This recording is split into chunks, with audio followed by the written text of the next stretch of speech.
শ্রী শ্রী গৌর গোবিন্দ মকরন্দ মাধুর্য লীলামধ্যেষু সজ্জন বৈষ্ণব বৃন্দ শ্রদ্ধেয়া মাতৃমণ্ডলীর চরণে প্রণাম পূর্বক রাধা দামোদরের অশেষ অনুকম্পায় পুণ্যতয়া কার্তিক মাসের কার্তিক ব্রত উপলক্ষে মাসব্যাপী যে হরিকথার রসসুধাস্বাদনে আমরা মেতে চলেছি তার একবারে অন্তিম লগ্নে এসে আমরা উপস্থিত হয়েছি। আর গোনাগটি দিন তারপরে এই কথা আসরের এই ভক্তদের সমাগম, এই হরিকথার আস্বাদন, এই দামোদরের কীর্তন, এই সব কিছুর জন্য আমাদের আবার এক বছরের প্রতীক্ষা।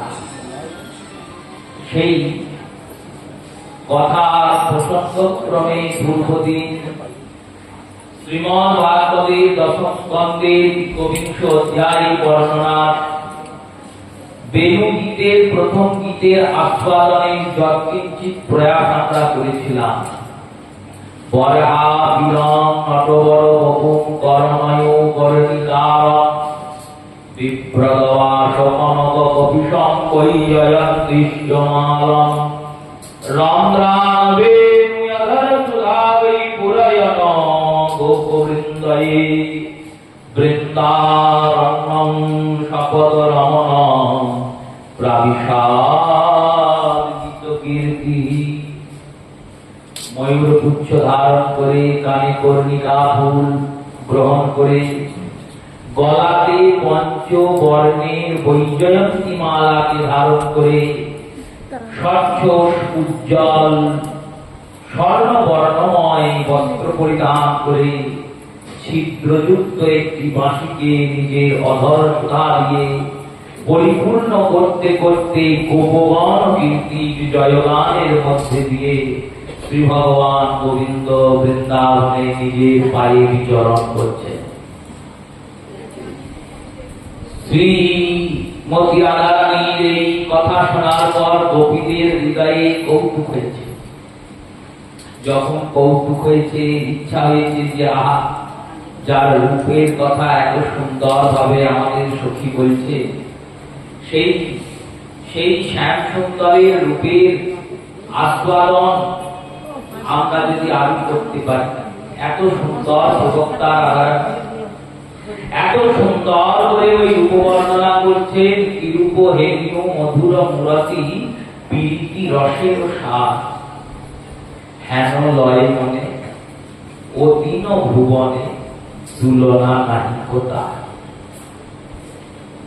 বললে কি রূপ হেরিনো মধুর মুরতি, আমি কি রূপ হেরিনো, হেরিনো মানে দেখি, কি দেখলে না মধুর মুরতি, মূর্তিটি কেমন না মধুর, মধুর মুরতি কেমন মূর্তি।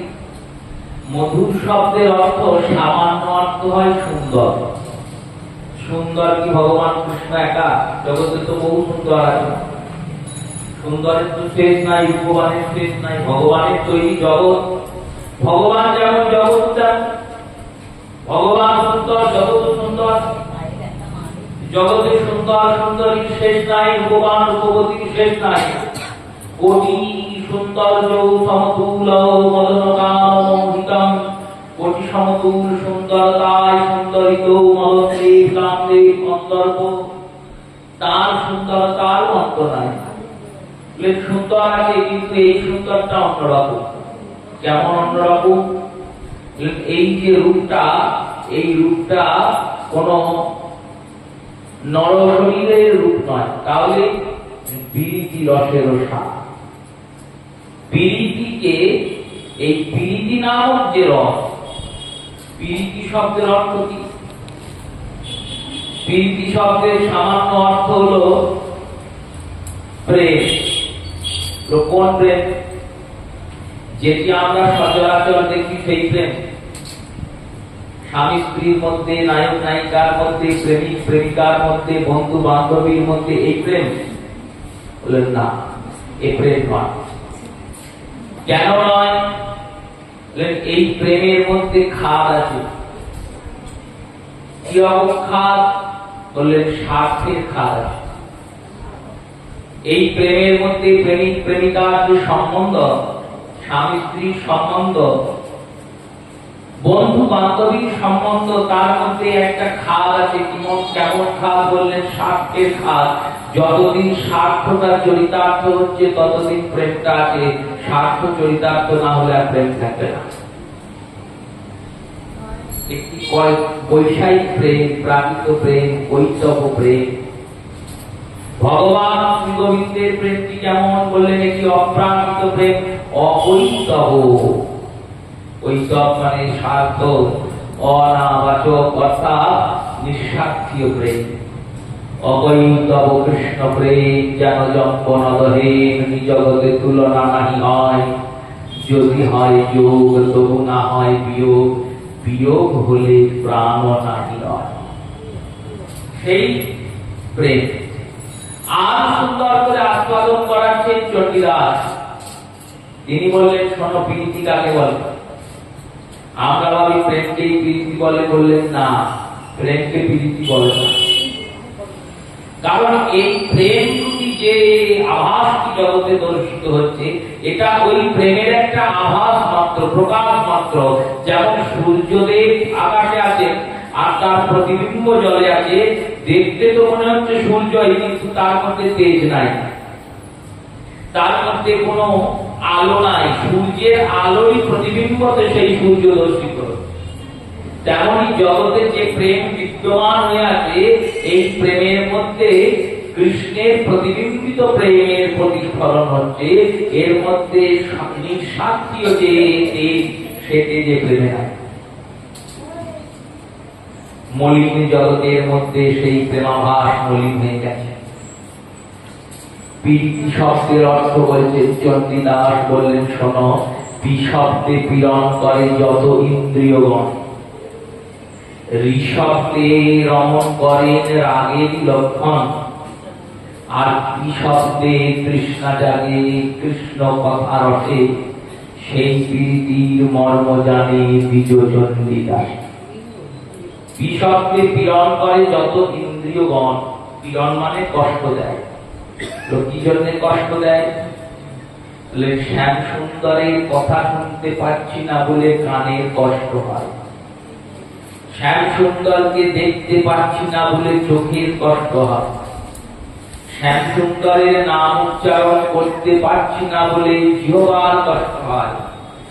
ঋষব্দে রমণ করে রাগের লক্ষণ, আর মনটা সবসময় চিন্তন করে কবে কৃষ্ণ ধন পাবো, হিয়ার মাঝারে ধ্রুব জুড়াইবে পাবো পরাণ, আমি সাজাইয়া দেব হিয়া, বসাইব প্রাণ বিয়া, নিরখিব সে চাঁদ পয়মা। সেই ঋষভকে রমণ করেন রাগের লক্ষণ, অনুরাগের লক্ষণ। ঋষভে তৃষ্ণা জাগে কৃষ্ণ কথা রসে। আর ঋষভের অর্থ কি? বলল কৃষ্ণ কথাতে লোলুপতা। কৃষ্ণকে তো পেলাম না, কৃষ্ণের কথাকে তো পেয়েছি, তাই কথা শুনে কৃষ্ণকে পাওয়া, আনন্দকে প্রাপ্তি করা। ঋষভে তৃষ্ণা জাগে কৃষ্ণ কথা রসে, সেই প্রীতির মর্ম জানে দ্বিজ চণ্ডীদাসে।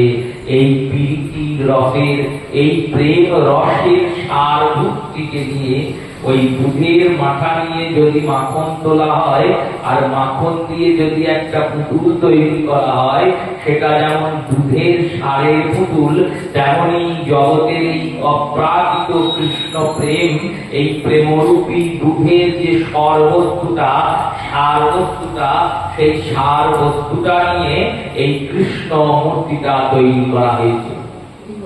প্রীতি রসের সার হেন রয় মনে তিন ভুবনে। তাই সখীদের বলছেন, এই সখী শোন, হেন লয় মনে আমার কি মনে হয় জানিস? বলল কি?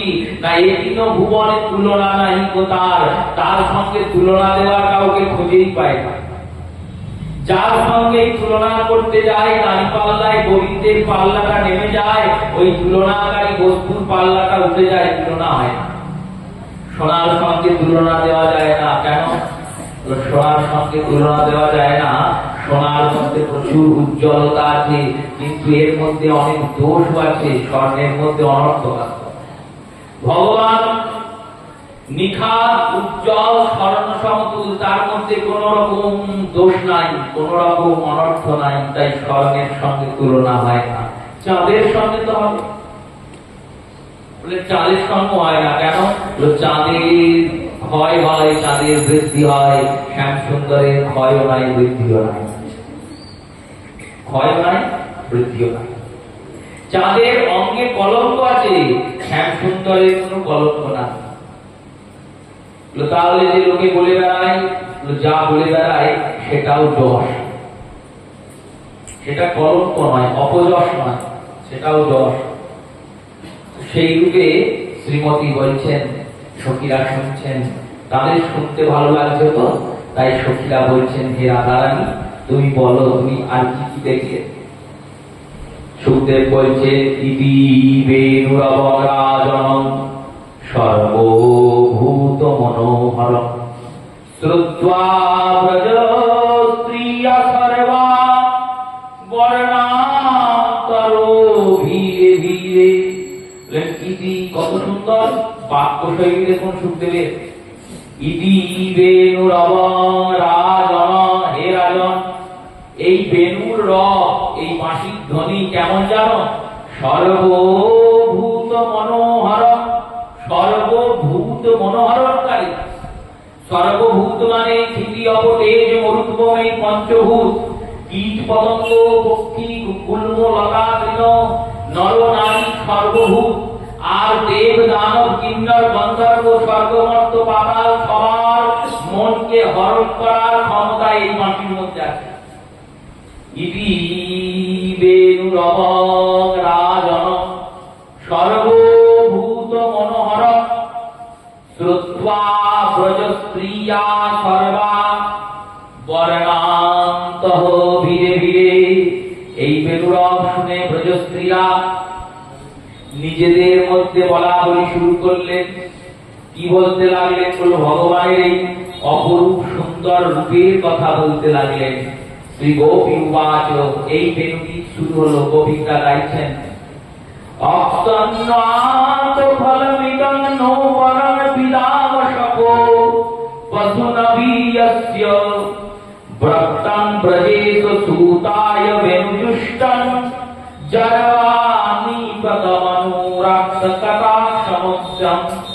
গোপীরা বলছেন, হে সখীগণ, শ্রীরাম সুবলাদি গোপাল বৃন্দ পরিবেষ্টিত হয়ে ধেনুপালের পশ্চাতে থেকে বিবিধ সংকেত মধুর শব্দাদি দ্বারা বন থেকে বনিয়ন্তরে যিনি যাচ্ছেন, সেই ব্রজের সুত, ব্রজের যিনি ঈশ্বর, ব্রজের রাজা, নন্দরাজের পুত্র, সেই শ্রীকৃষ্ণ বলদেবের মুরলী সেবিত স্নিগ্ধ কটাক্ষ সমন্বিত বদনমাধুর্য নয়ন দ্বারা যারা আস্বাদন করেছেন, তাদের নয়নই সার্থক। জগতে নয়ন সার্থক কারা? কাদের? যাদের নয়ন কৃষ্ণ দেখেছে। যাদের নয়ন কৃষ্ণ দর্শন করে না, তাদের নয়ন নয়নই নয়। গোপীরা বলছে, কেমন সেজেছে জানিস? কেমন সেজেছে? চ্যুত প্রবাল বহকন্ত পলবজৌ মালানুপক্ত পরিধান বিচিত্র বেশৌ মধ্যে বিরজর তুলং পশুপালকষ্ঠং রঙ্গে যথা নটবরৌচ গমনায়ন। দেখো ভগবান কেমন করে সেজেছেন না, চ্যুত প্রবাল পালকদৌজৌ। ভগবানের যে চূড়াটা আছে, সেই চূড়ার মধ্যে একটা শাখা, একটা কচি আমের শাখা দিয়ে মুড়ে দিয়েছে। আর একজন শাখা কি করেছেন? একটা প্রস্ফুটিত কদম্ব পুষ্প গুঁজেছেন। আর একজন শাখা সরোবর থেকে দুটো পদ্ম এনে ভগবানের মাথায় গুঁজে দিয়েছে। এইরকম মালা পুত্র পরিধান বিচিত্র বেশ, বেশটা কেমন বললো? বিচিত্র বেশ। লোকে ফুল হাতে ধরে, খোপায় বাঁধে, এতগুলো কি বোঝা যায়? আমের শাখা দিয়ে লোকে ঘর পাতে, আমের শাখাকেও মাথায় বেঁধে, কদম্ব পুষ্প দিয়ে মালা আনাতে, কদম্ব ফুল মালায় কদম্ব ফুল ভগবানের মাথায় তুলে দিয়েছে। এইরকম বিচিত্র পরিধান, বিচিত্র বেশ। আর এই বিচিত্র বেশ নিয়ে ভগবান যাচ্ছেন কোথায়? বলল মধ্যে বিরজ তুল্যম পশুপাল গোষ্ঠম, পশুপালের গোষ্ঠের মাঝখানে গোবিন্দ যাচ্ছেন। आगे आगे गैया, पीछे पीछे ग्वाल, बीच में चले मेरो मदन गोपाल। गोविंद माने जाते पशुपाल और गोष्ठ, गोष्ठ माने गोपगण और पशुपाल माने गाभीगण। पशुपाल और गोष्ठेर माঝখানে কৃষ্ণ বলরাম যাচ্ছেন। কেমন করে ভগবান যাচ্ছেন? না রঙ্গে যথা নটবর গায়মান। দেখে মনে হচ্ছে কোন নটবর ব্যক্তি কোন রঙ্গস্থলে, রঙ্গস্থল মানে নাটকস্থলে, রঙ্গস্থল মানে কুস্তি লড়তে, রঙ্গস্থল মানে যুদ্ধ করতে। এই রঙ্গস্থলে যেমন কোন নাট্যকার, যুদ্ধস্থলে যেমন কোন যোদ্ধা, আর কুস্তি স্থানে যেমন কোন কুস্তিগীর যান, তেমনি গজগামিনীর মতো গোবিন্দ যাচ্ছেন। গজ যেমন গমন করে, হাতির গমন সব থেকে সুন্দর, ধীর লয়ে হাতি গমন করে। তাই যারা হাতির মতো সুন্দর করে হাঁটে না, ধীরে ধীরে হাঁটে, তাদের গজগামিনী বলে। ভগবানও এই গজগামিনীর মতো যাচ্ছেন, খুব জোরেও নয়, খুব আস্তেও নয়। কোথায় যাচ্ছেন? রঙ্গস্থলে যাচ্ছেন। বলল এই যে কিছুক্ষণ আগে বললেন বনান্তরে যাচ্ছেন, বৃন্দাবন শপথ রমণ, বৃন্দাবনে ঘুরছেন, তাহলে আবার রঙ্গস্থল বললেন কেন? দেখো এখানে সখীরা বুঝিয়ে দিচ্ছেন আমাদের, ভগবান এবার মাধুর্যের রঙ্গস্থলে উপনীত। এতক্ষণ যে লড়াইটা হয়েছে না, এতক্ষণ লড়াইটা হয়েছে সমানে অসমান। একদিকে সর্বশক্তিমান গোবিন্দ, আর একদিকে তার অনুরক্ত পৃষ্ঠ অনুগামী আসক্ত ভক্ত। গোবিন্দের শক্তি আর ভক্তের শক্তি এক হবে? হবে না। ভক্তের সঙ্গে ভগবান রসাস্বাদন করেছেন, এখানে ভগবানের পাল্লাটাই জোর হবে, ভগবানই জয়ী হবে। মা যশোদা বাঁধতে গিয়েছেন, গোবিন্দকে বাঁধতে কি পেরেছেন? পারেন নাই।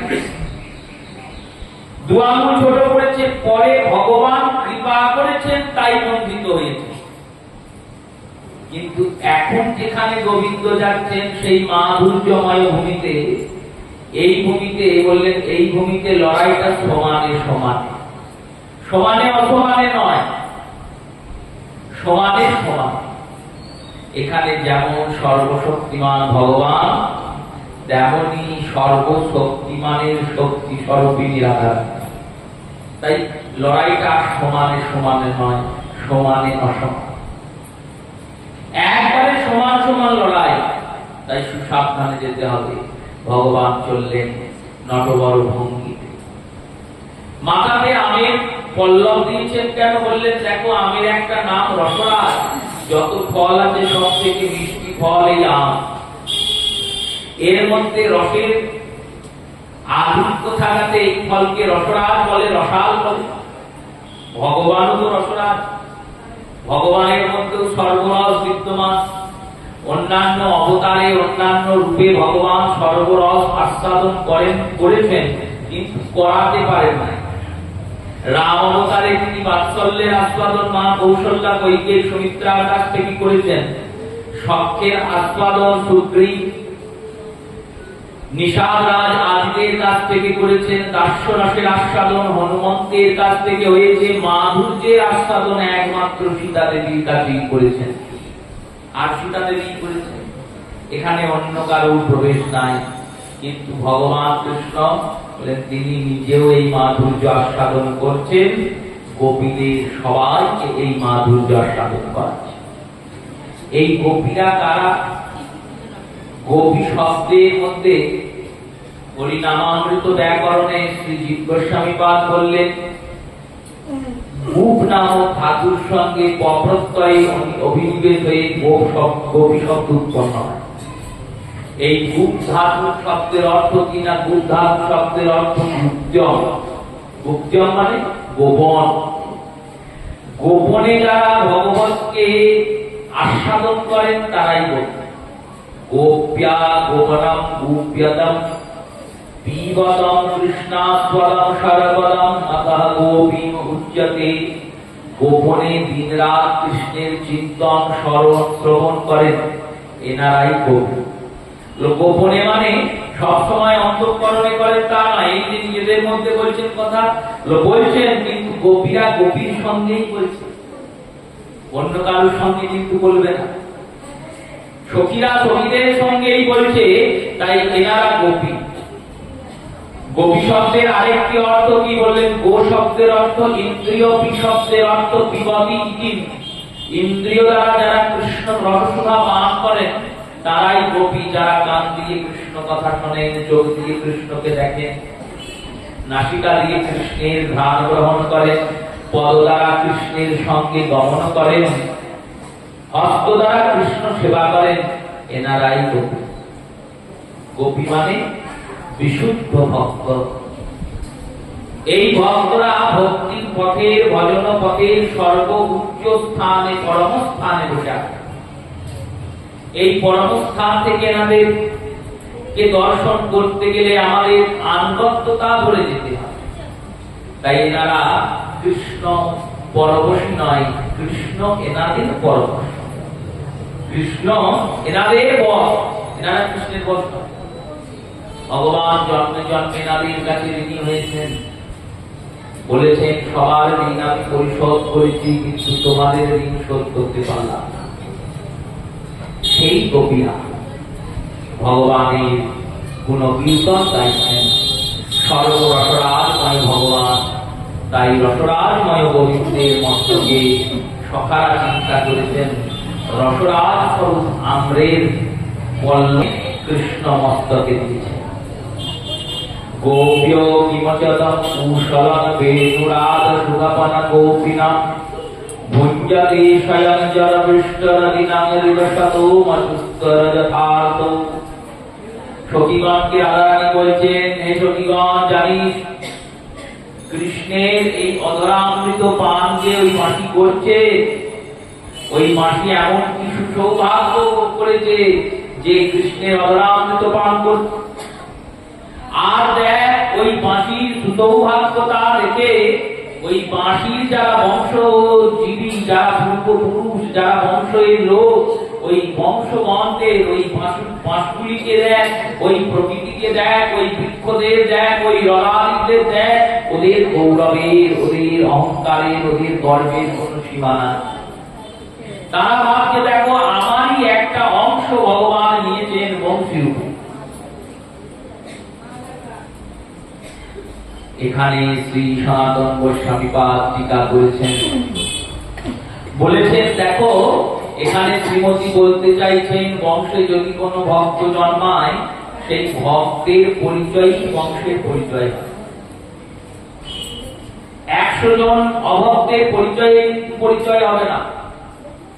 উকিল, ব্যারিস্টার, ডাক্তার বহুজন হতে পারে, কিন্তু ভক্তের পরিচয়টা কেমন বললেন? অক্ষুণ্ণ পরিচয়, কোনদিন নাশ হবে না।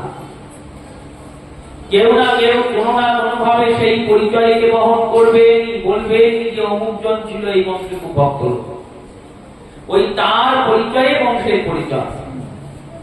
তেমনি এই বংশের অভিমান, যেটা কুলাভিমান সিঞ্চন হয়, সেই অভিমানটা কেন হয়? বলে আমি ভক্তের বংশে জন্মেছি, তাই অভিমান। এই অভিমান হয়েছে। এই অভিমানকারী অভিমানদের অভিমান হলো কেন? হলো তারা ভাবছে আমাদেরই তো একটা অংশ কৃষ্ণচন্দ্রের কাছে বংশীরূপে গিয়েছে। মনে মনে রাধারানী ভাবছেন, বলছে ওই বাঁশি কি এমন কাজ করেছে যে ও এত সুন্দরভাবে অধরের সুধা পান করছে। এখানে শ্রী বিশ্বনাথ চক্রবর্তী পাদ কলম ধরলেন, বললেন বংশীকে জানো? বংশী অধর সুধা পান করেছে কেন? সে বিষয়ে যৎকিঞ্চিৎ আলোকপাত পূর্বদিন হয়েছে। রন্ধ্রাণবেগ অধর সুধা হই, মাটির মধ্যে অনেক ছিদ্র আছে, অনেক দোষ আছে, কিন্তু সে দোষগুলো ঢেকে কৃষ্ণের কাছে যায় না। সেই দোষগুলো নিয়েই কৃষ্ণের কাছে গিয়েছেন। আর ভগবান কৃষ্ণ করুণা সিন্ধু, তিনি দোষগুলোকে নিজের হাতে ঢুকে দিয়েছেন। অদরের সুধা পান করিয়েছেন, কিন্তু কি এমন পূর্ণ করেছেন বাঁশি? বলেন এই বাঁশিটি কোনো সামান্য বাঁশি নয়, হরিবংশ পুরাণ আদিতে প্রাপ্তি হয়। স্বয়ং মহাদেব এই কৃষ্ণের বংশী রূপে প্রকট হয়েছেন। মহাদেব যখন বিষ পান করেছিলেন, গলায় তীব্র জ্বালা অনুভব হচ্ছিল। সেই তীব্র জ্বালা নিবারণের জন্য যখন ভগবত ভক্তিতে আশ্রয় গ্রহণ করলেন, ভগবান বললেন আমি যখন কৃষ্ণ হয়ে জন্মাবো যাব, তখন তুমি বাঁশি হয়ে যেও, তোমাকে আমি নিত্য অধর থেকে ঝরে পড়া অমৃত পান করাবো। তাই ভক্ত বৎসল ভগবানের এই পরম ভক্ত স্বরূপ মহাদেব তিনি বংশী হয়েছেন। আর স্বয়ং ভগবান তিনি এই ভক্ত স্বরূপ মহাদেবের সেবা করেন বলে নিজের দুটি বৃদ্ধাঙ্গুষ্ঠের উপর ভক্তকে বিরাজ করেন। আর বিরাজ করার পরে ভক্তের চরণের সেবা নিজের করাঙ্গুলি দ্বারা করেন। আর চরণের সেবা করঙ্গুলি দ্বারা করতে করতে ভক্তকে নিজের বুদ্ধির ওপর স্বয়ং দেন। বুদ্ধিতে বাঁশিটা থাকে। আর নাসিকার বেসর দ্বারা ভক্তের মস্তকে ছত্ররূপী ছায়া নির্মাণ করেন। আর ভক্তকে কি পান করাবেন, কি দেবেন, প্রসাদ তো ভক্তের সবসময় অধিকার। এই প্রসাদ হয় কি করে? বলল বস্তুর মধ্যে, ভোগের মধ্যে, আমানিয়ার মধ্যে ভগবানের অধরামৃত ঝরে পড়ে বলে অধরামৃতের দ্বারা প্রসাদ হয়। তাই অধরামৃতই প্রসাদ করতে সক্ষম ভগবান। সেই প্রসাদ দানকারী, প্রসাদের প্রসন্নতা প্রদানকারী সেই অধরামৃত এই বংশীকে আকণ্ঠ পান করা। আর এই আকণ্ঠ পান করেন বংশী, ইনিও অধরামৃতকে মনে প্রাণে লুণ্ঠন করেন। আর লুণ্ঠন করে চিন্তন করেন আমি কি শুধু একাই খাবো? এটা তো বৈষ্ণবের আচরণ নয়। বৈষ্ণব কোনদিনও আনন্দ একা গ্রহণ করে না। এই ভগবতীয় সাধনা আনন্দকে জগতের সঙ্গে বিতরণ করে। তাই বংশীয় পরম বৈষ্ণব তো, তাই তিনি কি করে? বলল এই অধরামৃতটিকে পান করে পবন দেবের মাঝখানে, পবন দেবের মধ্যে সুরের সঙ্গে মিশিয়ে দেন। আর সেই সুর লহরাটা ভক্তদের কানে গিয়ে পৌঁছায়। আর কর্ণ দিয়ে গিয়ে যখন হৃদয়ে প্রবেশ করে, তখন সন্তপ্ত ভক্তদের হৃদয় শান্ত হয়। সন্তপ্ত ভক্তদের হৃদয় শান্ত। এই বাঁশির পূর্বজন্মের ইঙ্গিত শ্রীমতী করছেন। বলছেন বৃন্দাবন সখী ভূপ বিজনতি কীর্তি যজ্ঞ পদাম পূজো লক্ষ্মী গোবিন্দ বেণু মনু মনয়ত্বা ময়ূর নিত্য প্রক্ষাদিত পবনতান সত্যতম। এই বৃন্দাবনে ভগবান যেখানে যেখানে বিচরণ করেন, সেখানে সেখানে লক্ষ্মীকে দিয়ে সে বিরাজিত হয়েছেন। এই লক্ষ্মীমন্ত শ্রীমন্ত বৃন্দাবনে যেদিকে ভগবান বংশী ধাবন করতে করতে যান, সেখানে থাকা ময়ূরেরা ওই বাঁশি শুনে বেখম তুলে নৃত্য করে। ময়ূরকে গিয়ে জিজ্ঞাসা করা হয়েছে তুমি নাচছো কেন? তোমার তো নাচ ঠিক নয় কেন? এখন তো মেঘ হয়নি আকাশে, এখন তো আকাশে মেঘ ডাকেনি, বৃষ্টি আসার কোন সম্ভাবনা নাই, তাহলে তুমি নাচছো কেন? কেন নাচছি জানো? কেন নাচছো? না নন্দকুলে নন্দের পুত্র রূপে একটা মেঘ জন্মিয়েছে। মেঘ আকাশে থাকে না, বৃন্দাবনে মেঘ হেঁটে চলে বেড়াচ্ছে, তোমরা দেখতে পাচ্ছ না। ওই দেখো, ওই যে নবঘন শ্যাম শ্যাম সুন্দর, উনি নব জলধর রূপী মেঘ, নব জলধর রূপী মেঘ। আর ওই মেঘে যখন বংশী ধাবন করছে, তখন মেঘে যেমন বিদ্যুতে স্ফুরণ করলে, বিদ্যুৎ স্ফুরিত হলে যেমন ধ্বনি হয়, আর সেই ধ্বনিতে আমরা উৎকণ্ঠিত হয়ে বেখম তুলে নৃত্য করি, তেমনি ভগবান শ্রীকৃষ্ণচন্দ্র যখনই মুরলী ধাবন করেন, তখন আমাদের পা গুলো এমনি নাচতে থাকে, বেখমটা এমনি মেলে যায়। আর আমরা ভাবি নাচতে তো হয়, নৃত্য তো করা উচিতই, আমাদের কাজ নৃত্য করা। ভগবান আমাদের এই সুন্দর গুণটা দিয়েছেন। এই গুণটা দিয়েছেন কেন না, যখন আমাদের প্রজননের সময় হয় তখন ময়ূরীকে আকর্ষণ করার জন্য এই নৃত্য করা হয়। জগদাকর্ষণকারী গোবিন্দ এসেছেন, যার কাছে যে গুণটা আছে উচিত কি বললো, সেই গুণটা গোবিন্দ চরণে নিবেদন করা। আমাদের তো আর কিছু দেন নাই, শুধু নাচ শিখিয়েছেন। তাই নাচতে যদি হয় আমরা কৃষ্ণের সামনেই নাচবো। এটাই শিক্ষা। বৃন্দাবনের ময়ূর শিক্ষা দিচ্ছেন, বললো গাইতে যদি হয় কৃষ্ণ গুণগান গাও। গাও গাও সবে গৌরাঙ্গের গুণ সরল করিয়া। বাসুদেব ঘোষ বলেছেন সবাই গাও না, বললো কি গাইবো না, গৌরের গুণ গাও। এর গান ওর গান দিয়ে কি হবে? এর গান ওর গান দিয়ে লাভ নাই, যদি গাইতেই হয় না গৌর গুণগান গাইতে হয়, গোবিন্দ গুণগান গাইতে হয়। এখানে ওখানে নেচে লাভ নেই, যদি নাচতেই হয় শ্যাম সুন্দরের সামনে নেচে লাভ। যদি শ্যাম সুন্দরের সামনে নাচতে না পারো, শ্যাম সুন্দরের জন্য নাচো। যে যে গুণটা পেয়েছেন, যে যে প্রতিভাটা পেয়েছেন, সেই প্রতিভাটা গোবিন্দের দ্বারা প্রদত্ত প্রতিভা, সেই প্রতিভাটার বিস্তার কৃষ্ণচন্দ্রের চরণে করতে হয়। ময়ূর এটা আমাদের শিক্ষা দিচ্ছে। সখীরা বলছেন ধন্যা সমুরগতয় হরিণা এতানন্দা পত্র বিচিত্র বেদম আকর্ণো বেনুস্ফুরিতম সহ কৃষ্ণ সারা পূজা তদু বিরচিতম প্রণয় বিলক্ষ্য। বললেন এই বৃন্দাবনের হরিণরা ধন্য, এই হরিণদের নাম কৃষ্ণসার। এই কৃষ্ণসার নামটা তাদের যথার্থ। কেন না, তারা কৃষ্ণকেই সার করেছে। তারা মাঠে মাঠে তৃণভোজন করে, তৃণচারণ করে, কিন্তু যখন তৃণচারণ করে ভগবান শ্যাম সুন্দর বাঁশি বাজিয়ে যান, তখন আকর্ণ প্রতাপকেম, তখন কি করে না আকর্ণ বেনুস্ফুরিতম, মুখ দিয়ে ঘাস খাচ্ছেন, ছোটাছুটি করছেন, নিজের কর্ম করছেন, কিন্তু কান দুটো দিয়ে ভগবানের বাঁশি শুনছে।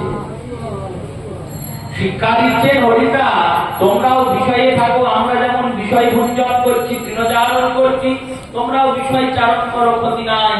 কিন্তু যখন সময় পাবে, সুযোগ পাবে, ভগবানের এই বংশী নাম রূপে, কথা রূপে কলিযুগে প্রকট হয়েছে। এই কথা, এই নাম, এটি কি বলবো, ভগবানের বংশীর নাদ, ভগবানের বাঁশির সুর। যখন নামের খোল বাজে, যখন কথাতে প্রথমে মৃদঙ্গে তাল করে, যখন ওই জয় জয় নিত্যানন্দ করে ডাকা হয়, শুধু কি নিতাই গৌর কি ডাকা হয়, শুধু কি গৌর সুন্দরের পার্শ্বকেই বন্দনা করা হয়? না না, হইয়াছেন হবেন প্রভুর যত দাস। সবাইকে ডাকা হয় তো, একা শুধু মহাপ্রভুকে তো ডাকা হয় না, যারা এসেছিলেন তাদের ডাকা হয় না, যারা আছেন তাদেরও ডাকা হয়, আর যারা আসবেন তাদেরও ডাকা হয়। এই ডাকটা দেওয়া হয় কেন? ভগবান যেমন বাঁশি বাজিয়ে সকালে সখীদের ডাকেন, তেমনি ভগবানের কথা এই বংশী কথা রূপে কলিতে প্রকট হয়েছে। কথা ডাকে তোমাদের, তোমরা এসো, এসে ওই কৃষ্ণ সার মৃগের মতো দুই গান ধরে কথাকে গান করে দাও। কৃষ্ণং নিরক্ষং বাণাতবাৎসরপশিলং শ্রুতা চতৎফণিত বেণুরবিক্ত গীতম দেব্যাভিমানগতায় সরোনমস্কার ভ্রসত প্রশ্নকরামূর্ষনিগ্রহ। ভগবান কৃষ্ণের বাঁশি শুনে দেবতারা উড়ে উড়ে আসেন বিমানে করে, আর বিমানে করে এসে দেবীগণ ওই বাঁশিতে বিহবল হয়ে পতিত হন। হায় দুর্ভাগ্য, দেব দেবীরাও কৃষ্ণ বাঁশি শুনে কৃষ্ণকে দর্শন করার জন্য লোলুপ হয়ে ছুটতে ছুটতে আসে, কিন্তু আমরা আমাদের ব্রজেই কৃষ্ণ জন্মিয়েছে, কিন্তু আমরা কৃষ্ণের কাছে যাই না। দুর্ভাগ্য করে সখীদের বলছেন আমরাও তো তাই। কলিযুগে এত সহজলভ্য হয়ে বহু সুন্দর নাম নিয়ে এসেছেন, বলেছেন কিছু করতে হবে না, শুধু নাম করো, নাম সব হবে। হরের নামৈব, হরের নামৈব, হরের নামৈব কেবলম, কলৌ নাস্তি দেব নাস্তি দেব নাস্তি দেব গতিরুন্নথা। হরিনামই তো একমাত্র কলিযুগের ধন, কলিযুগের আশ্রয়, কলিযুগের সাধ্য, কলিযুগের সাধন। কিন্তু সে নাম আমরা করি না। যদিও করি সম্পূর্ণভাবে নিষ্ঠা সহকারে করি না, অপরতা নিয়ে করি, ছলনা নিয়ে করি, অভ্যাস করার জন্য করি, পাপ ক্ষয়ের জন্য করি, ভগবত অনুরক্ত হয়ে নামে অনুরক্ত হয়ে নাম করি না, তাই নাম ফল করে না। দেবতারাও শিক্ষা দিচ্ছে, কৃষ্ণ দর্শনে তারাও আসেন, আমরা যাই না। গাবশ্চ কৃষ্ণ মুখ বিনরগত হিতম কততরতুতেই দিবন্ত সাবাস্তন কমলায় তত্রানং দিশকুলা পশ্যন্তি। রাধারানী বলছেন, একটি গরু চড়ছিল, গরুগুলি চড়ে চরণ ভূমিতে, আর গরুদের যারা বাছুর তারা গাভীদের স্তনবৃত্তে দুগ্ধ পান করে। যখন ভগবান কৃষ্ণচন্দ্র যান বাঁশি বাজাতে বাজাতে, তখন গাভীরা ওই দুধ পান করাতে করাতে কান পেতে কৃষ্ণের বাঁশি শোনে। বাছুরগুলো দুধ খেতে খেতে কান খাড়া করে কৃষ্ণের বাঁশি শোনে। তারাও শিক্ষা দিচ্ছে সংসার করা যায়, ভজনও করা যায়। আর আমরা বলি না না, ভজন করলে সংসার করা যাবে। বৃন্দাবনের পশু পাখি তারাও শিক্ষা দিচ্ছে যে তুই করা যায়, যদি করব মনে করা যায়, তাহলে আমরা পশু হয়ে যদি করতে পারি। আমাদের এত প্রতিবন্ধতা থাকা সত্ত্বেও আমরা কৃষ্ণ ভজন করছি। তোমরা তো সর্বশ্রেষ্ঠ জীব, মানুষ দেহ ধরেছ, তোমরা কেন পারবে না? শ্রীমতী বলছে, প্রায় পাতমম বিহগামনৈ বনস্পন কৃষ্ণক্ষেত তদবীত তলবে নদীতম আরুজ্যে দ্রুমমানাং রুচি প্রবল শান্তি বীনম বিনগতা। বললেন ভগবান কৃষ্ণচন্দ্র যেদিকে বাঁশি বাজাতে বাজাতে যান, সেখানে বেদরূপী শাখারূপী বৃক্ষের উপর মুনিগণ মৌন ধারণ করে পক্ষীর রূপ ধরে নিয়ে বসে থাকে। আর বসে বসে চিন্তা করে কৃষ্ণের দর্শন কখন পাবো। যেই না বাঁশির স্বরটি শোনেন, অগ্নি নেত্র পল্লবকে উৎপাদন করে তার পথ চেয়ে থাকেন। যেই কৃষ্ণকে দেখেন, অগ্নি চোখ বন্ধ করে দেন, কৃষ্ণ চলে যান, আর চোখ খোলেন না। আবার কালকে যখন কৃষ্ণ আসবে চোখ খুলবেন। কেন এরকম করে?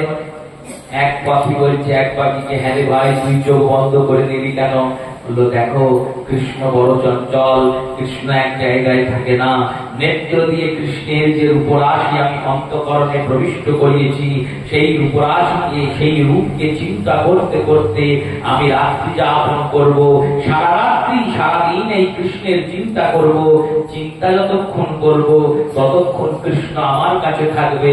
যদি চোখ খুলে দিই, তাহলে কৃষ্ণ আবার বেরিয়ে চলে যাবে। তাই যে রাস্তায় কৃষ্ণ প্রবেশ করেছে অন্তরে, জগন্নাথ স্বামী নয়ন পথগামী ভবতুমে, সেই নয়ন পথ দিয়ে যাতে গোবিন্দ বেরিয়ে যেতে না পারে, তাই চোখটা বন্ধ করে সেই কৃষ্ণ রূপ চিন্তন করতে হয়। পাখিরাও শিক্ষা দেয়, এই রূপে ভগবত চিন্তন করতে হয়। রূপটা দেখার পরে যখন গিয়ে গোবিন্দকে দেখতে হয়, গৌর সুন্দরকে দেখতে হয়, তখন প্রাণ ভরে মন ভরে দেখতে হয়। আমরাও দেখি, আমরা কি দেখি না নাকি? আমরা গৌর সুন্দরকে গিয়ে দেখি। গৌর সুন্দরকে দেখার পর যদি কেউ জিজ্ঞাসা করে, হ্যাঁ গো আজ গৌরী কি রঙের কাপড় পরেছিল, কেউ বলবে লাল, কেউ বলবে নীল, কেউ বলবে সাদা, কোনো ঠিক নাই। কেন? তুমি দেখলে এতক্ষণ? দেখলাম, কিন্তু মনে নাই। কেন মনে নাই?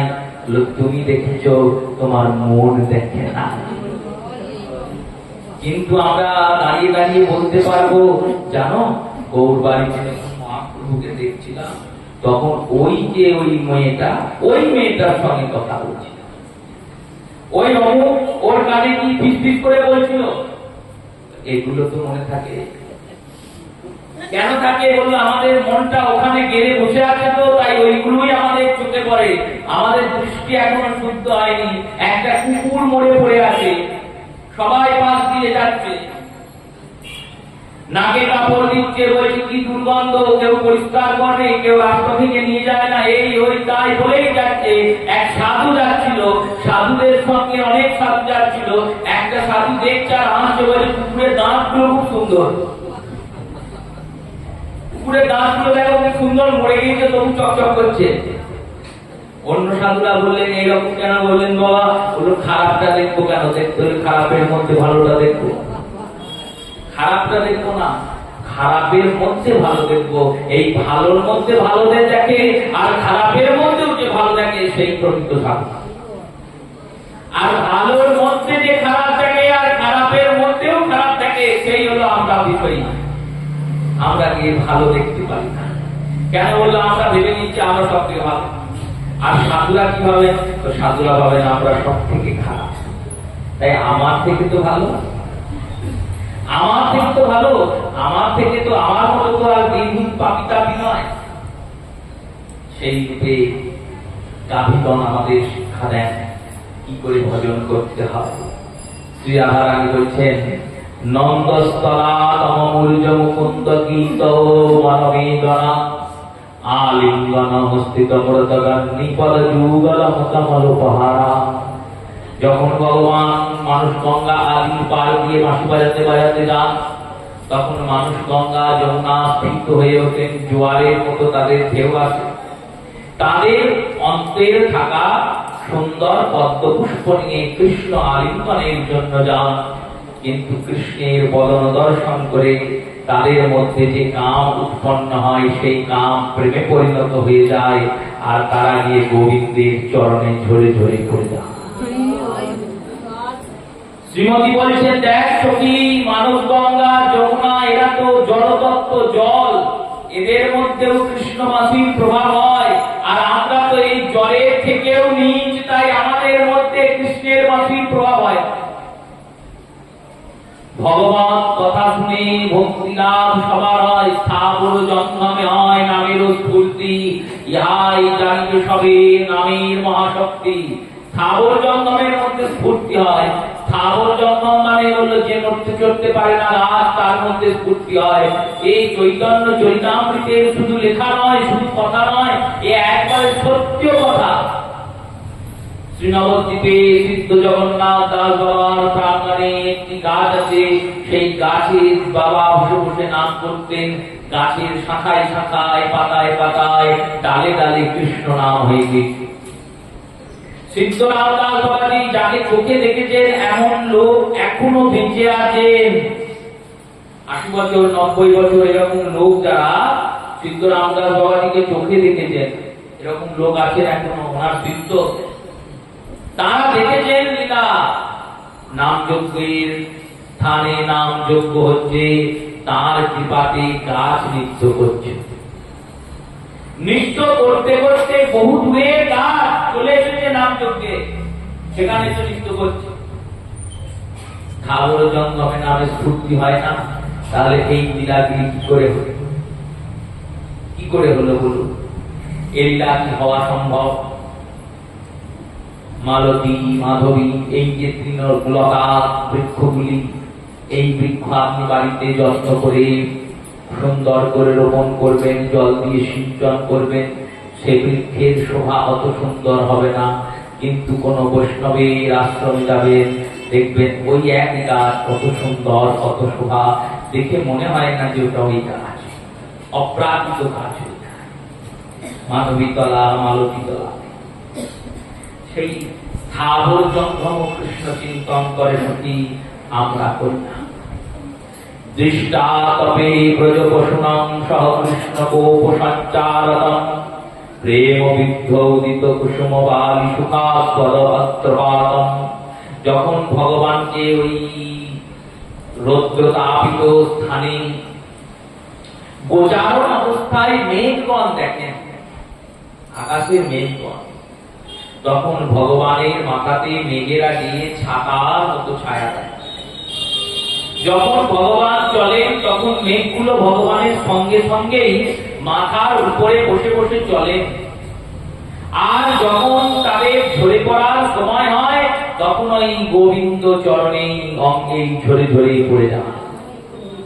মেঘেরাও সেবা জানে, আমরা সেবা জানি না। বৃন্দাবন এই কারণে অপ্রাকৃত, এই অপ্রাকৃত তত্ত্বের কথা এই লীলা আস্বাদন। মেঘের মধ্যে কি প্রাণ আছে? নাই তো। বলল বৃন্দাবনের মেঘ, ওর মধ্যে প্রাণ প্রাণ আছে বলেই কৃষ্ণ যখন রোদে যান তখন ভাবে ভাবেন এই রোদটা যখন আমার গোবিন্দের অঙ্গে গিয়ে স্পর্শ করবে, আমার শ্যাম সুন্দরের অশেষ কষ্ট হবে। শ্যাম সুন্দর কেন কষ্ট পাবে, আমি কষ্ট পাবো, এই চিন্তন করে সূর্যের আর কৃষ্ণের মাঝখানে তারা এসে দাঁড়িয়ে যান। তারা সূর্যের আলোতে পড়েন আর নিজেতে কৃষ্ণকে ছায়া দান করেন। একেই সেবা বলে। সেবক পরিশ্রম করে কেন, যাতে গোবিন্দ সুখে থাকে।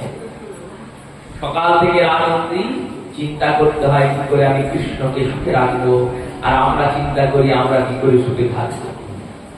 এই চিন্তাতে সেবা হয়। সেই রূপে মেয়েরা কৃষ্ণকে সুখী রাখার জন্য নিজের আলোতে করে কৃষ্ণকে ছায়া দেয়। আর যখন বোঝেন এবার আমার সময় চলে এসেছে, এবার তো আমায় ঝরে পড়ে যেতে হবে, মেঘ তো জলীয় বাষ্প, তাই ঝরবেই, বৃষ্টি হবেই, ঝরে পড়বো কোথায়, নদী নালাকে ভর্তি করব না, যদি ঝরে পড়তেই হয় কৃষ্ণ চরণে ঝরে পড়বো। এই রূপে কৃষ্ণের চরণে তারা ঝরে পড়ে। এখানেও শিক্ষা, তোমরাও করবে। ওই মেঘ যেমন ঝরছে তুমিও একদিন ঝরবে। যেমন ওই মেঘ জমার কথা জল আর ধূলি করার তত্ত্ব দিয়ে উৎপন্ন হয়েছে, তেমনই তৃতীয় তেজ মরুদ বোম একাকার হয়ে তোমার এই দেহটা তৈরি করেছে। আর এই দেহটাও একদিন ঝরবে, ঝরে পড়বে, শেষ হয়ে যাবে। কোথায় ঝরে পড়বে বললো, এই সংসারে ঝরে পড়ো না, ঝরে যদি পড়তে হয় আমার রাধাকান্তের চরণে ঝরে পড়ো, রাধা হয়ে চরণে। পুণ্যাং পুলিন্দ উরদয়া শিকুঙ্কমনং দৈতমণ্ডিত তদদর্শেনাম ঋষিকেশানং লিঙ্গত অনতসং চন্দবিধম। যে বনবাসীরা বনে বনে আসে কাঠকুট সংগ্রহ করতে, তারা যখন দেখে ওই কৃষ্ণের চরণ কুঙ্কুম ঘাসের উপরে পরিষিপ্ত হয়েছে, ঘাসের উপরে লিপ্ত হয়ে আছে, তখন ওই ঘাস থেকে কুঙ্কুমটিকে নিয়ে তাদের হৃদয়ের মাঝখানে সুন্দর করে লেপন করে। মনে মনে ভাবে কৃষ্ণকে তো পাবো না, কৃষ্ণের চরণ থেকে ঝরে পড়া এই কুঙ্কুম, কৃষ্ণের চরণ থেকে ঝরে পড়া এই ধুলা, এই কৃষ্ণ চরণ ধুলা যদি আমাদের অন্তঃকরণকে স্পর্শ করে, তাহলে এই বৈষয়িক অশান্তিতে অশান্ত হৃদয় শান্ত হবে। হবে এই সিদ্ধান্ত পেল কি করে, জানলো কি করে? বললো ওই পদ্মপুরাণ বলেছেন, শ্রী পদ্মপুরাণ প্রথমেই বলে রেখেছেন। কি বলেছেন? বলেছেন সচ্চিদানন্দ রূপায় বিশ্বদপত্তাদি হেতবে তাপত্রয় বিনাশায় শ্রীকৃষ্ণায় ভূয়ঃ। ভগবানকে প্রণাম করলে তাপ তিন নাশ হয়, তাই তিন তাপ নাশকারী গোবিন্দের ওই প্রণাম করা হয় যে চরণে, সেই চরণপৃষ্ঠ যে কুঙ্কুম, সেই কুঙ্কুম যদি আমাদের হৃদয়ে স্পর্শ করে, তাহলে আমাদের এই বৈষয়িক কামনা বাসনায় উত্তপ্ত হৃদয় শান্ত হবে। এনারা শিক্ষা দেন, যেমন তারা কৃষ্ণকে পাইনি চরণ ধুলা পেয়েছে, আমরাও তো কৃষ্ণ দর্শন সচক্ষে পাওয়ার যোগ্য নই। ভগবান দেবেন, কিন্তু আমরা কি যোগ্য নই। তাহলে আমাদের কি কোনো উপায় নাই? বললো উপায় আছে। কি উপায়? বললো তারা চরণ ধুলা পেয়েছেন, আমরা চরণ চিন্তন করে মনকে শান্ত করব। ভগবত চরণ চিন্তন করলে এই মন শান্ত হবে। তাই সেই চিন্তনের পদ্ধতি শ্রীমতী শেখাচ্ছেন বনবাসী। অস্ত্য প্রবল হরিদাস বরজো মন্ত্রাত বর্ষ প্রমদো মানং তদানি সহ প্রপতস্য পেনাত তন্তর কোমলে। জানিস সখী, এই বৃন্দাবনে একজন সর্বশ্রেষ্ঠ হরিদাস আছেন, সর্বশ্রেষ্ঠ ভক্ত আছেন, যিনি বৈষ্ণবদের মধ্যে সর্বশ্রেষ্ঠ। হরিদাস বর্জ মানে হরিদাসদের মধ্যে যিনি বরণীয়, যিনি শ্রেষ্ঠ। ভাগবতের 3 জায়গায় হরিদাস শব্দের উল্লেখ হয়েছে, 3 জনকে হরিদাস বলা হয়েছে। এক জায়গায় উদ্ধবজিকে বলা হয়েছে, এক জায়গায় যুধিষ্ঠির রাজনকে বলা হয়েছে হরিদাস শব্দ সম্বোধন। আর শ্রীমতী রাধারানী এখানে স্বয়ং এই এনাকে হরিদাস বর্জ বলছেন। ইনি এমন, যখন কৃষ্ণ এনার অঙ্গে চরণ স্পর্শ করে তখন এনার অঙ্গ পুলকিত হয়। যখন কৃষ্ণ গিয়ে এনার উপরে প্রবেশন করে তখন এনার মধ্যে থেকে অশ্রুগণের প্লাবন ঝর্ণার রূপে আবদ্ধ হয়ে নেমে আসে। তিনি এমন, যখন কৃষ্ণ এনার উপর দৌরাত্ম্য করে, খেলাধুলো করে, ছোটাছুটি করে, তখন শ্বেতরূপী ঘর্ম এই কৃষ্ণকে পিছলতা দান করে, আর কৃষ্ণ তার উপরে পিছল কাটে। ইনি কে বললেন? তিনি স্বয়ং গিরিরাজ। এই গিরিরাজ গোবর্ধন হচ্ছেন হরিদাস বর্জ। যখন ভগবান এই গিরিরাজের তটে গিয়ে উপস্থিত হন আর গিরিরাজের উপর নিজের চরণকমলকে রক্ষা করেন, তখন গিরিরাজের উপরে থাকা যে ঘাসগুলি আছে, তৃণগুলি আছে, যে কাশগুলি আছে, কুশগুলি আছে, সেগুলি শৈত্য থেকে দণ্ডায়মান হয়ে যায়। শ্রীমতী বলছেন ওইটাই গিরিরাজের পুলক। শরীরে পুলক চাপলে যেমন রোম দণ্ডায়মান হয়, তেমনি গিরিরাজের শরীরে তো আর রোম নেই, তাই ঘাসগুলো যে দণ্ডায়মান হয়ে গেল, কুশগুলি যে দণ্ডায়মান হয়ে গেল, জানবে ওটাই গিরিরাজের পুলক। যখন গোবিন্দ গিয়ে গিরিরাজের স্কন্দরে বসেন, তখন দুধার থেকে জলের ঝর্ণা পড়ে, এই ঝর্ণায় হচ্ছে গিরিরাজের অশ্রু। আর যখন গোবিন্দ দৌরাত্ম্য করে ছোটাছুটি করেন, তখন মাঝে মধ্যে পিছল কেটে পড়ে যান শুকনো মেঝেতে। এই পিছলটা হয় কি করে বললো? গিরিরাজ ঘেমে যান কৃষ্ণের ফলতে, এই শ্বেততায়, এই ঘামে কৃষ্ণ পিছল কেটে পড়ে যায়। তাই পর্বত হয়ে হরিদাস শ্রেষ্ঠ। পর্বত জানে কৃষ্ণ সেবা করতে, আমাদের হৃদয় মনে হয় ওই পর্বত রূপী গিরিরাজের থেকেও কঠিন। তাই কৃষ্ণ কথা শুনে, কৃষ্ণ নাম শুনে, কৃষ্ণ দর্শনে আমাদের হৃদয় গলে না। বাসুদেব হিয়া পাষাণ দিয়া বিধি করিয়াছে। বাসুদেব ঘোষ বলছেন আমার হৃদয়টা তো বিধি পাথর দিয়ে করেছে, তাই গৌর গুণ কীর্তনে আমার চোখে চলায়। সবার জন্য কাঁদা যায়, গোবিন্দের জন্য কাঁদাটা খুব কঠিন। ভগবানের জন্য সেই কাঁদতে পারবে যে ভগবানের হয়েছে। ভগবান যার হয়েছেন, যিনি ভগবানের হয়েছেন, তিনি কাঁদতে পারবেন। গৌরাঙ্গ বলিতে হবে পুলক শরীর, হরি হরি বলে কবে নয়নে বহিবে। কাগোপবেনুং নমকবেনু কলভত্ব শাখা अस्पन्दनमदतिमति पुलकस्त्वया निर्जोगपाशं कलत विचित्रवेशम्। আর এইভাবেই ভগবান বাঁশি বাজাতে বাজাতে গাভীদের নিয়ে যাচ্ছেন। কোমরে একটা দড়ি বাঁধা আছে, তার নাম নির্যোগ, আর কাঁধে একটা দড়ি রাখা আছে, তার নাম পাশ। সব থাকতে এটা দেখলো কেন দাদা? আর দেখলেন বললেন কেন? নির্যোগ পাশ বিচিত্র বেশম। নির্যোগ আর পাশ নামক দুটো দড়ি, দুটোই পাটের দড়ি। একটা দড়ির নাম ছান দড়ি, একটা দড়ির নাম বোঝ দড়ি। ছান দড়ি কি করে? ছান দড়িটা দিয়ে যখন গাভীকে দহন করে, তখন পিছনের পা দুটো বেঁধে দেন যাতে গাভী লাথি না মারতে পারে। আর বোঝ দড়ি দিয়ে কি করেন বললো? যারা বোঝ ভক্ত, বললাম না আগের দিন যে বোঝ ভক্ত, সরব আমি সরব না, এটা আমার জায়গা। এই বোঝ ভক্ত যারা, তাদের বোঝে ফুটে দেয়। বল এখানে এই রূপে ভগবান কি করেন বলল? পাশ দ্বারা তিনি প্রেমপাশে বন্ধিত করে ভক্তের হৃদয়কে মন্থন করেন।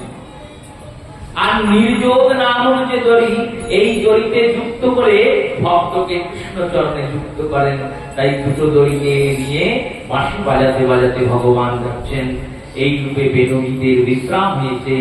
আর একবিংশ অধ্যায়ের বিশ্রাম দিয়েছেন সুখদেব গোস্বামী পাদ। বলিয়ে ভক্তবৎসল ভগবান কি জয়। এরপর দ্বাবিংশ অধ্যায় সূচনা করেছেন। কোন ঋতুর কথা চলছিল একবিংশ অধ্যায়ে? শরৎকাল। কারণ গ্রীষ্মকাল বর্ণনা করেছেন, বর্ষার বর্ণনা হয়েছে, শরৎ বর্ণনা হয়েছে। এবার শরতের পর কে আসবে? হলো হেমন্তকাল।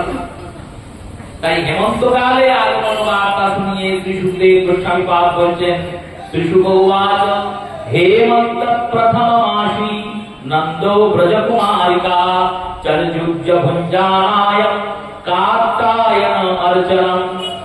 হেমন্ত ঋতুর প্রথম মাসে নন্দকুলের গোপীগণ কাত্যায়নীর অর্চনা শুরু করলেন। কেন শুরু করলেন? ওই যে ভগবানের দর্শনের কথা শুনিয়েছেন শ্রী রাধারানী, সবাই শুনেছে। এবার শোনার পরে কি ইচ্ছা হয়েছে?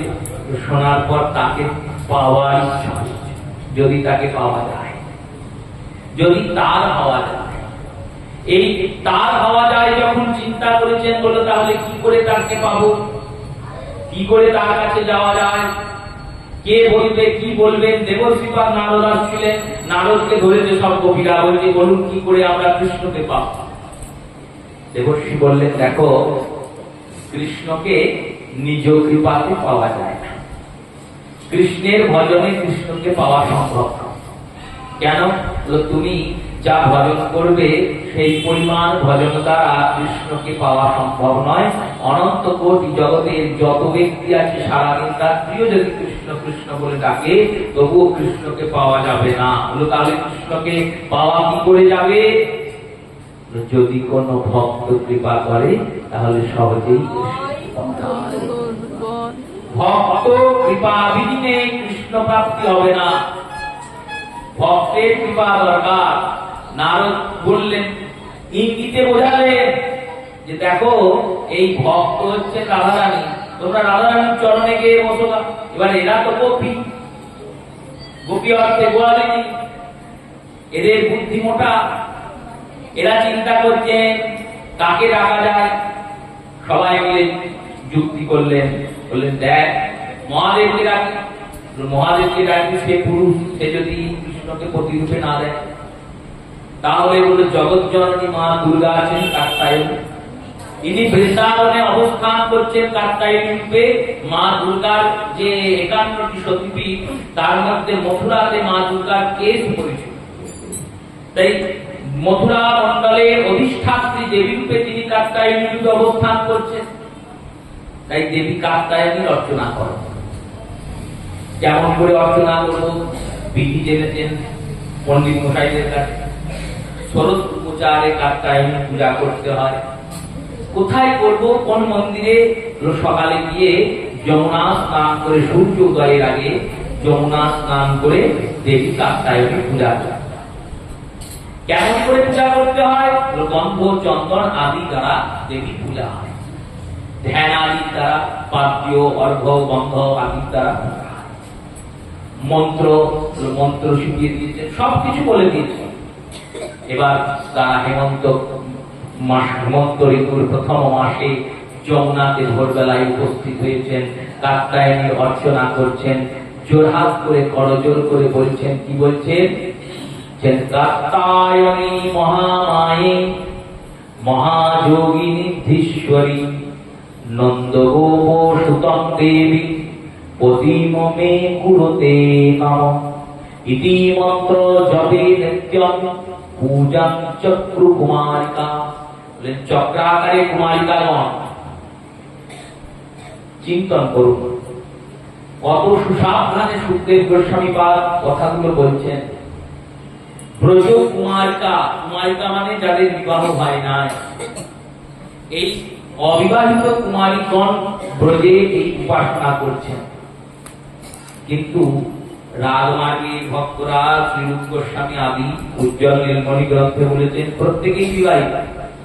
তাহলে প্রত্যেকে যদি বিবাহিত হন তাহলে কুমারী হলেন কি করে? বিবাহিতা তো আর কুমারী হয় না, অবিবাহিতাই কুমারী হয়।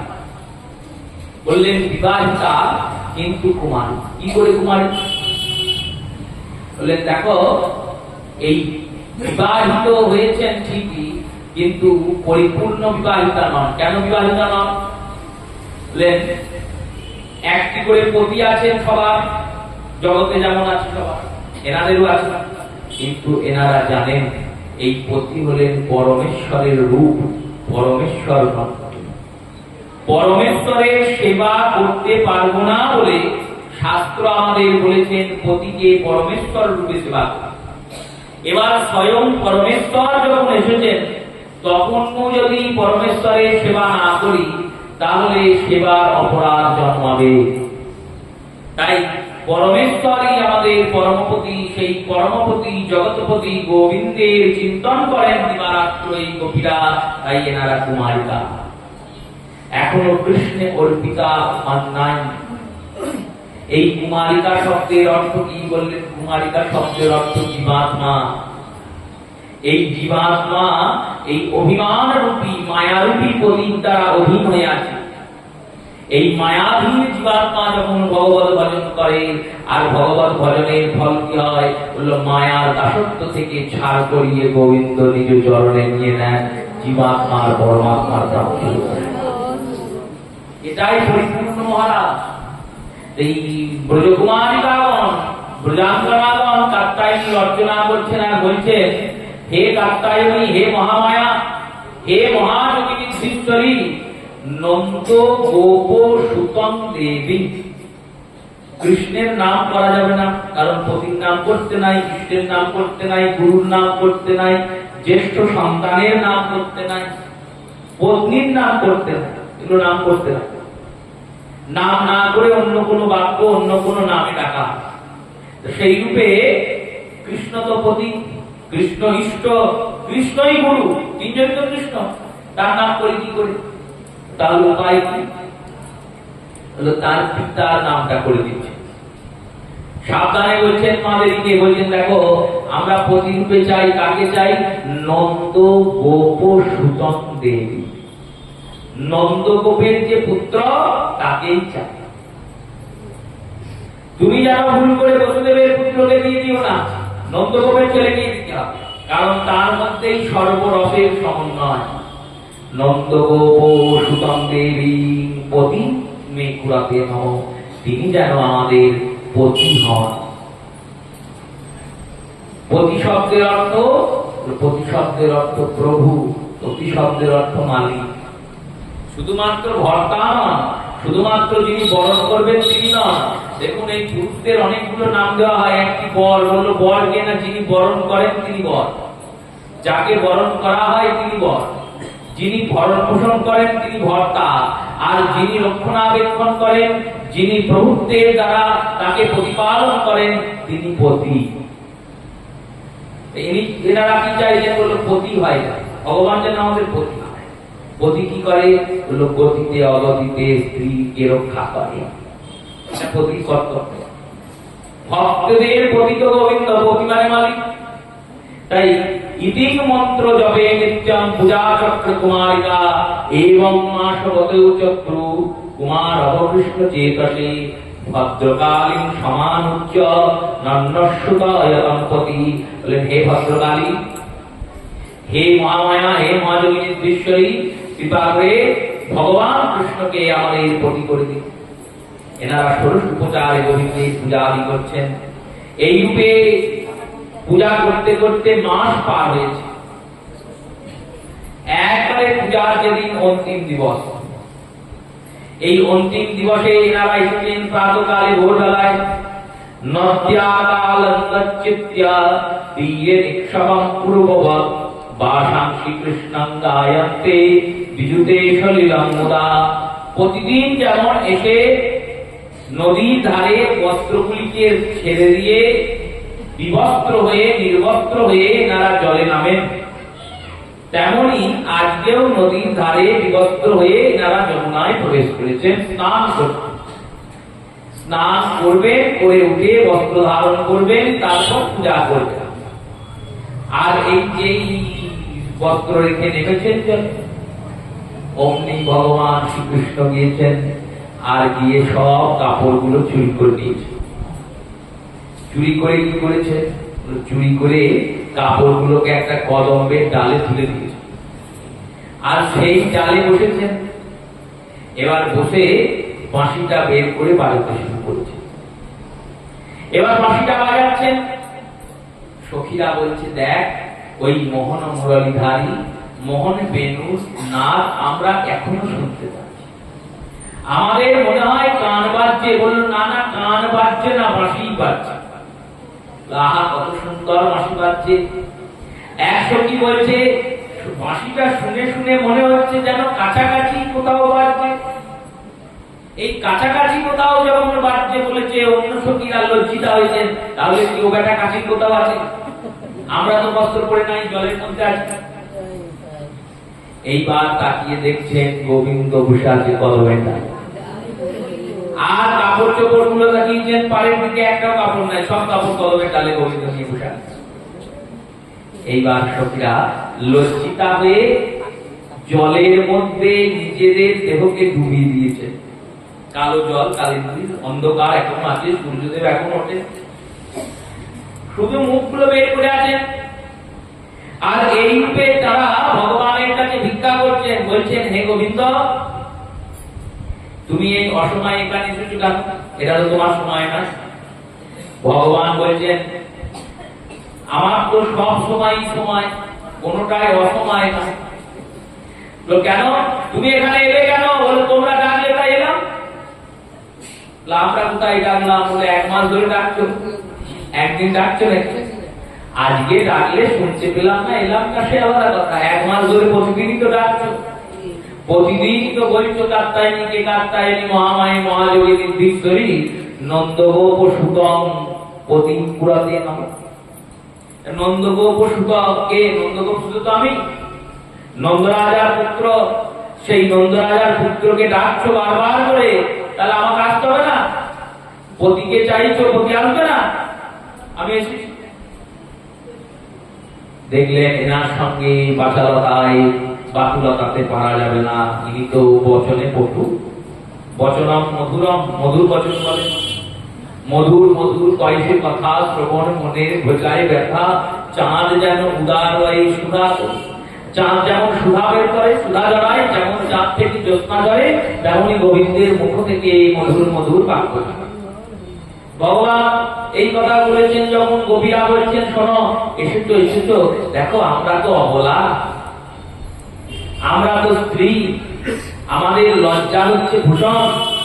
তুমি পুরুষ একজন এসেছো, এসে আমাদের বস্ত্রগুলো নিয়ে নিয়েছো, এবার আমরা কি করে জল থেকে বেরোই? তুমি তো দয়াবান, তুমি তো ভক্তবৎসল, তুমি ওই বস্ত্রগুলো আমাদের দিয়ে দাও, আমরা পরিধান করে বস্ত্রগুলো ধারণ করে জল থেকে বের হই। ভগবান বললেন তোমরা যে অবলা, তোমাদের এই জ্ঞান নাই যে জল হচ্ছেন নারায়ণ, ভগবান নারায়ণ হচ্ছেন জল স্বরূপ। এই জলে প্রকাশ্য স্থানে, পুষ্করণীতে, নদীতে, তীর্থে স্নান করতে এসেছো কোথায়? কোনো পুকুরে নয়, কোনো কুয়োতে নয়, যমুনা দেবীতে স্নান করতে এসেছো। সেই যমুনা দেবীতে যে স্নান করতে এসেছো, সেখানে নির্বস্ত্র হয়ে তোমরা নামলে কেন? গোপীরা ভাবছেন কাজটা আমরা ভুলই করেছি, নির্বস্ত্র হয়ে কেন নামলে? বস্ত্র পরিধান করে নামা প্রয়োজন। তোমাদের দেখে লোকে কি শিখবে? গোপীরা বললেন কেউ নেই তো তাই বলেছি। বলো কেউ নেই বলে তোমরা যা ইচ্ছা তাই করো? কেউ নেই তো কি হয়েছে? কেউ যেখানে থাকে না সেখানে আমি থাকি, আর যেখানে সবাই থাকে সেখানেও আমি থাকি। তাই আমি তো সব সময় আছি। তাহলে আমি যখন আছি, তোমার আমাদের দেখে যখন লজ্জা হয়নি, তুমি যখন জানো যে আমি আছি, তাও তোমরা লজ্জা পাওনি, তাহলে এখন লজ্জা পাচ্ছ কেন? কবিরা দেখলেন ভারী মুশকিল, এনার সঙ্গে ফিরে ওঠা যাবে না। কি করা যায়? সখীরা বলছেন এক কাজ কর, ভিক্ষা করা, প্রার্থনা কর। প্রার্থনা করছেন, বলছেন তস্যং দবসপুত্র্যা নিরহুর সত্বর অস্ত্রণী প্রমাহিষ্য বাল পরিহাসং যচ্ছয়। লার পরিহাস করো না, আর ঠাট্টা করো না, আমাদের এই বস্ত্রগুলো দিয়ে দাও, বস্ত্রগুলো দিয়ে দাও, দিয়ে দাও বলেছেন যখন, তখন গোপীরা বলছেন দেখো আমরা তো তোমার দাসী হই, দাসীকে প্রভু এত যদি তিরস্কার করে, এত উপেক্ষা করে, তাহলে কি দাসীদের মান রক্ষিত হয়? শ্যাম সুন্দর তেজস্যা করবামতো বিগতম দেহি বাসাংসি ধর্মত্ব ন চেদাগ্রে ব্রহ্মণম হে। বললেন হে শ্যাম সুন্দর, আমরা তোমার দাসী, কৃপা করে আমাদের ওই বাসাংসি বস্ত্রগুলি দান করো। গোবিন্দ বললেন বস্ত্র আমি দিতে পারি, তোমরা এক কাজ করো, তোমরা যখন বললে আমরা তোমার দাসী, দাসীর কর্তব্য কি জানো? কি কর্তব্য? দাসীর কর্তব্য হলো প্রভুর আজ্ঞার বিচার অবিচার না করে পালন করা। প্রভুর আজ্ঞার বিচার অবিচার না করে যিনি পালন করেন তিনি প্রকৃত দাস বা দাসী। আমি প্রভু, তোমরা দাসী, আমি আজ্ঞা করছি। কি আজ্ঞা করছে না, এই অবস্থাতেই তোমরা নদী থেকে বের হয়ে এসো, তোমরা জল থেকে বের হয়ে এসো। ভবতা যদি মেদাস্যং অবয়াতৌ করিষৎকত, তোমরা যদি নিজেদেরকে দাসী ভাবো তাহলে এই নদী থেকে আত্রাগত শবাংশী প্রতিচ্ছিদ্য সুচস্মিতা, হে সুচিস্মিতাগণ, সুচি শব্দের অর্থ পবিত্র, স্মিতা শব্দের অর্থ আত্মা, হে পবিত্র আত্মাগণ, হে ভক্তগণ, তোমরা যদি নিজেদেরকে দাসী ভাবো তাহলে আমার আজ্ঞা, তোমরা ওই নদী থেকে বের হয়ে এসো আর এসে বস্ত্র নিয়ে যাও। এবার চিন্তনের বিষয়, সুখদেব পরমহংস চূড়ামণি আবার ব্রহ্মচারী, যার ব্রহ্মচর্য অখণ্ড, এই অখণ্ড ব্রহ্মচারী স্বরূপ সুখদেব গোস্বামীপাদ বসে আছেন কোথায়? হরিদ্বারের ব্রহ্মকুণ্ডের তীরে। সেখানে শ্রোতা কারা? বললেন ঋষিগণ, শ্রোতা ৭,০০০ ঋষিগণ। এইরকম সভাতে এইরকম লীলার বর্ণনা কেন করছে? এই ভগবান দিয়েছেন, গোপীদের বস্ত্র হরণ করেছেন। বস্ত্র হরণ করাটা কি কোনো শুভ কর্ম, কোনো ভালো কাজ? কোন মায়েরা যদি স্নান করতে নামে পারে কাপড় রেখে, কেউ যদি দিয়ে কাপড়টা তুলে নিয়ে চলে যায় আর বলে যেমন করে আছো ওরকম করে বেরিয়ে এসো, এটা কি ভালো লক্ষণ? লক্ষণ নয়। বললেন এখানেই তো পার্থক্য হয়ে গেল, ভগবানের লীলা শুনছি আমরা। সর্বপ্রথমে জানতে হবে গোপীদের বয়সের ক্রম কত। এনারা প্রত্যেকেই কুমারিকা, বারবার ৩বার বলেছেন সুখদেব গোস্বামীপাদ এই লীলায় প্রবেশের আগে। কুমারিকা শব্দের অর্থ বললেন ন রজস্বলা দর্শনম ইতি কুমারিকা দৃষ্টতে, যে কন্যার এখনো রজদর্শন হয় নাই তিনি কুমারিকা। সামান্য কথাতে কুমারিকা শব্দের এটাই অর্থ, যার এখনো রজদর্শন হয় নাই। ৭ থেকে ৯ বছরের উপরে গেলে রজদর্শন হয়, অর্থাৎ এই গোপীরা প্রত্যেকে ৭ থেকে ৯ বছরের বয়সের মধ্যে পড়ে। এর উপরে কোনো গোপী নাই। সেই রকম শিশুজন, ৯ বছরের মেয়ে, ৯ বছরের বালিকা, এই ঘোর কলিযুগেও তার মধ্যে কামনা উৎপন্ন হচ্ছে না। তখন তো দাপর যুগ, ধর্মজ্ঞের যুগ, ব্রজধামে তারা বাস করেন, সেখানে তাদের মধ্যে লজ্জা কামনা কি করে আসবে? তবুও লজ্জিতা, লজ্জা ভূষণ তো নারী, তাই সেই ভূষণে নিজেদের আবৃত করেছে। দ্বিতীয় তত্ত্বের চিন্তন করুন, ভগবান কৃষ্ণচন্দ্র এখানে পরমাত্মা স্বরূপ। আর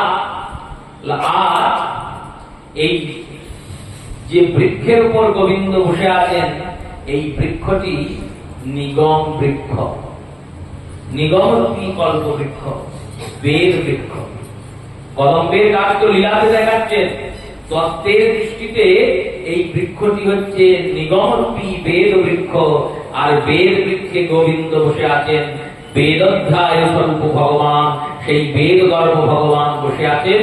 আর যেখানে এই গোপীরা স্নান করতে নেমেছে, লীলার দৃষ্টিতে সেটি যমুনা, আর তত্ত্বের দৃষ্টিতে সেটি ভবসাগর, সংসার সাগর। আর যে গোপীরা স্নান করছেন তারা গোপ হয়ে, গো শব্দের অর্থ ইন্দ্রিয়, বিশব্দের অর্থ বিবিধ, বিপদে মানে পান করেন, কৃষ্ণকে ইন্দ্রিয় দ্বারা যারা পান করেন সেই ভক্তারাই গোপী। তারা কি করেছেন? তারা নিজেদের স্বল্প বসন্তি, ভক্তরা সংসারে নামার আগে, যমুনায় নামার আগে গোপীরা যেমন নিজেদের যে লজ্জাবরণ ঢাকা হয় সেই বস্ত্রটা ছেড়ে নেমেছে, তেমনি এই ভক্তরা স্বল্প বসন্তি ত্যাগ করে পারে ছেড়ে দিয়ে ভবসাগরে নেমেছে। ভগবান ওই স্বল্প বসন্তীকে নিয়ে বসে আছেন। এবার স্বরূপ বসন, স্বরূপ শব্দের অর্থ, স্বরূপ শব্দের অর্থ চরিতামৃত স্পষ্ট করেছেন, জীবের স্বরূপ হয় কৃষ্ণের নিত্য দাস, রথস্থা মায়া শক্তি ভেদাভেদ প্রকাশ। এইটাই স্বরূপ, ভগবত দাস আমরা। আমরা যে ভগবানের, এটা আমরা ভুলে গিয়েছি। কেন ভুলে গিয়েছি বললে, সংসার সাগরে নিমজ্জিত হয়েছি। এবার এই সংসার সাগরে সাঁতার সন্তরণ করছি, আর সন্তরণ করতে করতে যখন চিন্তন করব যে কৃষ্ণকে পেতে হবে প্রতিরূপে, তখন পরীক্ষাকাল তেমনই হবে। গোবিন্দ আসবে আর এসে পরীক্ষা নেবেন। কেমন পরীক্ষা? বললেন পতি হতে চাও তো প্রতিরূপে আমায় পেতে চাও। দেখো, যখন সন্তান রূপে আমি কারোর ঘরে আসি, তখন পিতা মাতাকে ঘর ত্যাগ করতে হয় না, সেই ঘরেই আমি যাই। যখন সখা রূপে আমি কোথাও যাই, তখন সখা সখাদের বাড়ি থেকে আসে, আমি আমার বাড়ি থেকে যাই। খুব তারে খেলাধুলা হয়, সখা সখার বাড়ি চলে যায়, আমি আমার বাড়ি চলে যাই। যখন পত্নী রূপে তোমরা আমার কাছে আসবে আর আমি প্রতিরূপে তোমার কাছে তোমাদের সঙ্গ করব, তখন কিন্তু তোমাদেরকে ওই সংসার সাগর থেকে, যেমন গাছ থেকে ফুল উৎপাদন করে নেয়, তেমনি সংসার সাগর থেকে উৎপাদিত করে চিরকালের জন্য তোমাকে আমার করব। এটাই তো প্রতিপত্তি ধর্ম। যে কুলে ছিল সে কুলের আর থাকবে না। কুলকে ত্যাগ করে, মানকে ত্যাগ করে, লজ্জাকে ত্যাগ করে আমার কুলে আসতে হবে, তবে তো পত্নী, না তো পত্নী নয়। তাই স্বল্পবসনটিকে নিয়ে গোবিন্দ বসে আছেন, বলছেন ভবসাগর থেকে বেরিয়ে এসো, বেরিয়ে এসে এই স্বল্পবসনটিকে নাও, এই স্বল্পবসনটিকে নাও।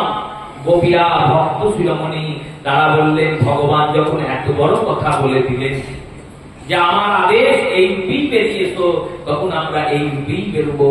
শ্রী সুখদেব বললেন, তত জলাশয়ং সর্বা দ্রারিতা শীত বেদিতা পানিভি জনিমাচ্ছাদ্য প্রবসং শীত বর্ষিতা। তখন ওই শীতে কম্পিত, ওই শীতে শীতিত ওই গোপীগণ নিজের কেশ দ্বারা নিজের বক্ষ দেশকে আবৃত করে, আর হস্ত দ্বারা এক হাতে জনিকে আবৃত করে, এক হাতে ভগবানকে প্রণাম করতে করতে ভবসাগর থেকে বের হয়ে এলেন। কেন এই কথা বললেন শ্রী সুখদেব? বিশ্বনাথ চক্রবর্তী পাদ বলছেন, যখন ভগবান ডাকেন এসো, এসে সর্ববস্ত্র গ্রহণ করো, তখন যারা সত্যিকারের ভক্ত হয়, গোপীদের মতো যাদের ভজনাদি আছে, তারা কি করে? তারা ওই জনিকে আবৃত করে, অর্থাৎ জন্ম মৃত্যুর চক্রকে ভুলে, কুলের পরম্পরাকে ভুলে, লজ্জা ঘৃণা মান সম্মান সংকোচাদিকে সবাইকে ত্যাগ করে, হে গোবিন্দ তোমার হলাম বলে ভবসাগরের পারে নিয়ে হে গোবিন্দ তোমার হলাম বলে গোবিন্দের সঙ্গে গিয়ে মিলিত হয়। আর যেই না মিলিত হয়, অমনি গোবিন্দ তাদের বস্ত্র দান করেন। এবার ভগবান তাদের অঙ্গীকার করেন, ভক্তি বস্ত্রে তাদের ভক্ত করে নেন। এবার তারা আর এই জগতের জীব থাকে না, এবার কিঙ্করী হয়ে, মঞ্জুরি হয়ে, গোলকে গিয়ে রাধা দাসী হয়ে রাধা গোবিন্দের যুগল মাধুরীর আস্বাদন শুরু করে। এটাই বস্ত্রহরণ লীলার মূল তত্ত্ব, এটাই মূল তত্ত্ব। একেই বোঝানোর জন্য সুখদেব গোস্বামী পাদ এই লীলাকে ওই রকম সভাতে আস্বাদন করাচ্ছেন। জীবাত্মার দুটো বস্ত্র আছে, একটা বস্ত্র মায়াদেবী দিয়েছেন, বাসাংসি জীর্ণানি যথা বিহায় নবীনানি গ্রীপানি নরহ পরানি তথা বিহায় শরীরানি জীর্ণা নন্যানি সংজাতি নবীনানি দেহি। এই বস্ত্র জীর্ণ শীর্ণ হয়ে গেলে যেমন জীর্ণ শীর্ণ বস্ত্রকে ত্যাগ করে জীব নতুন বস্ত্র ধারণ করে, তেমনি দেহ বাসের অযোগ্য হয়ে গেলে এই দেহকে ত্যাগ করে নতুন দেহ ধারণ করে। এই দেহরূপী বস্ত্রটা মায়াদেবী দিয়েছেন, আর ভক্তিরূপী বস্ত্রটা কৃষ্ণ দেন। হলো কি করে দেন? ওই দেন দেখেন, দেখতে পাওয়া যায় না তো? হলো দেখতে পাওয়া যায় গো। গুরু কৃষ্ণ এখন শাস্ত্রের প্রমাণে গুরু রূপে কৃষ্ণ কৃপা করেন ভাগ্যবান। গুরুদেব এই বস্ত্রটা দেন, এই স্বরূপতাটা দান করেন, বলে দেন তুমি এইভাবে এইভাবে গোবিন্দের সেবা করবে, আজ থেকে তুমি ভগবানের হলে, ভগবান আজ থেকে তোমার।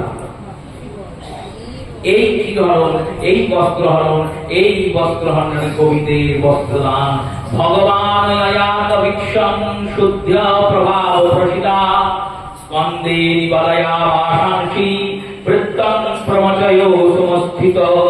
এবার ভগবান তাদের কাঁধে বস্ত্রগুলিকে দিলেন, একটি একটি করে গোপীরা বস্ত্র নিলেন, বললেন ইয়ং বিবস্ত্রায় দপতে ধ্রুবিত্যাতভৃতহেলনম বধ্যাঞ্জলিমুদ্ধম কৃত্বং নমস্তে বসনম প্রগীতম।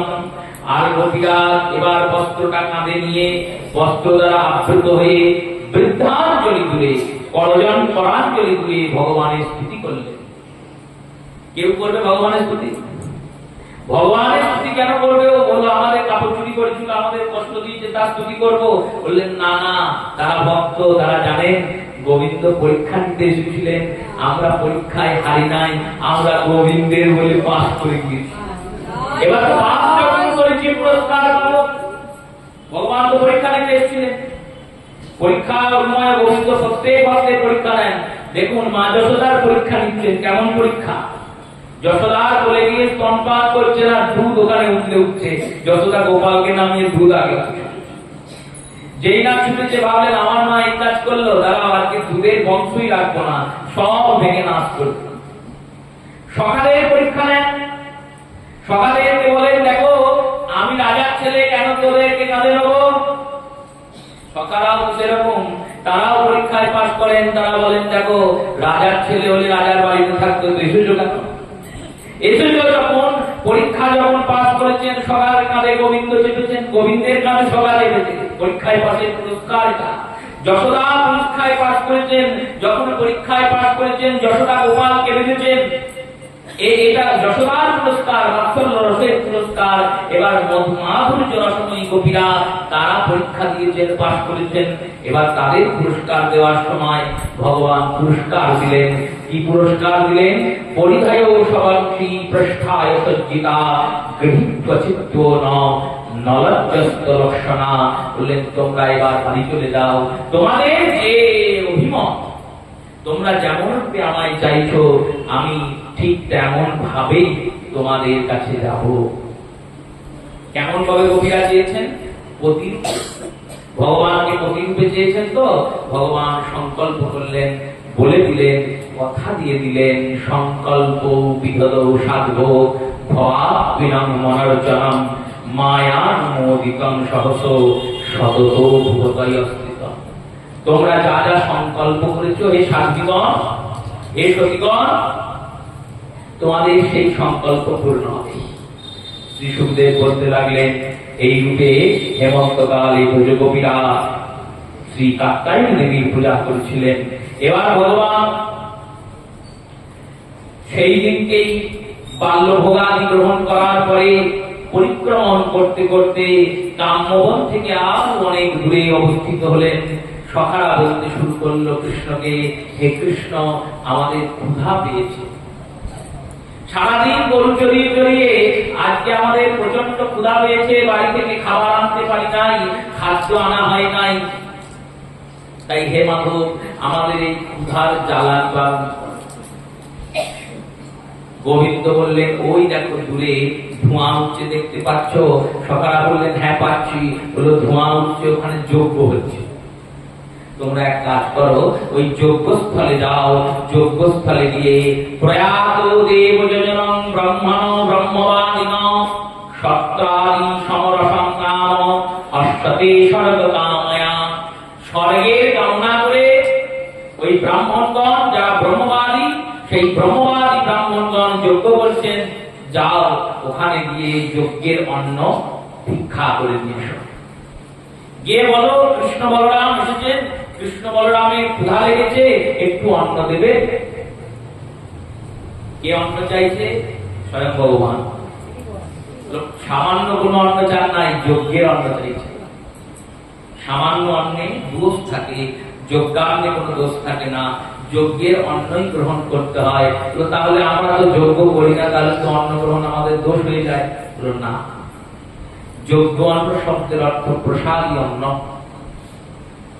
নিরামিষ খেলেই বৈষ্ণব হওয়া যায় না, প্রসাদ ভোজন করতে হয়, চেষ্টা করতে হয় সবসময় নিবেদিত বস্তুকে গ্রহণ করা।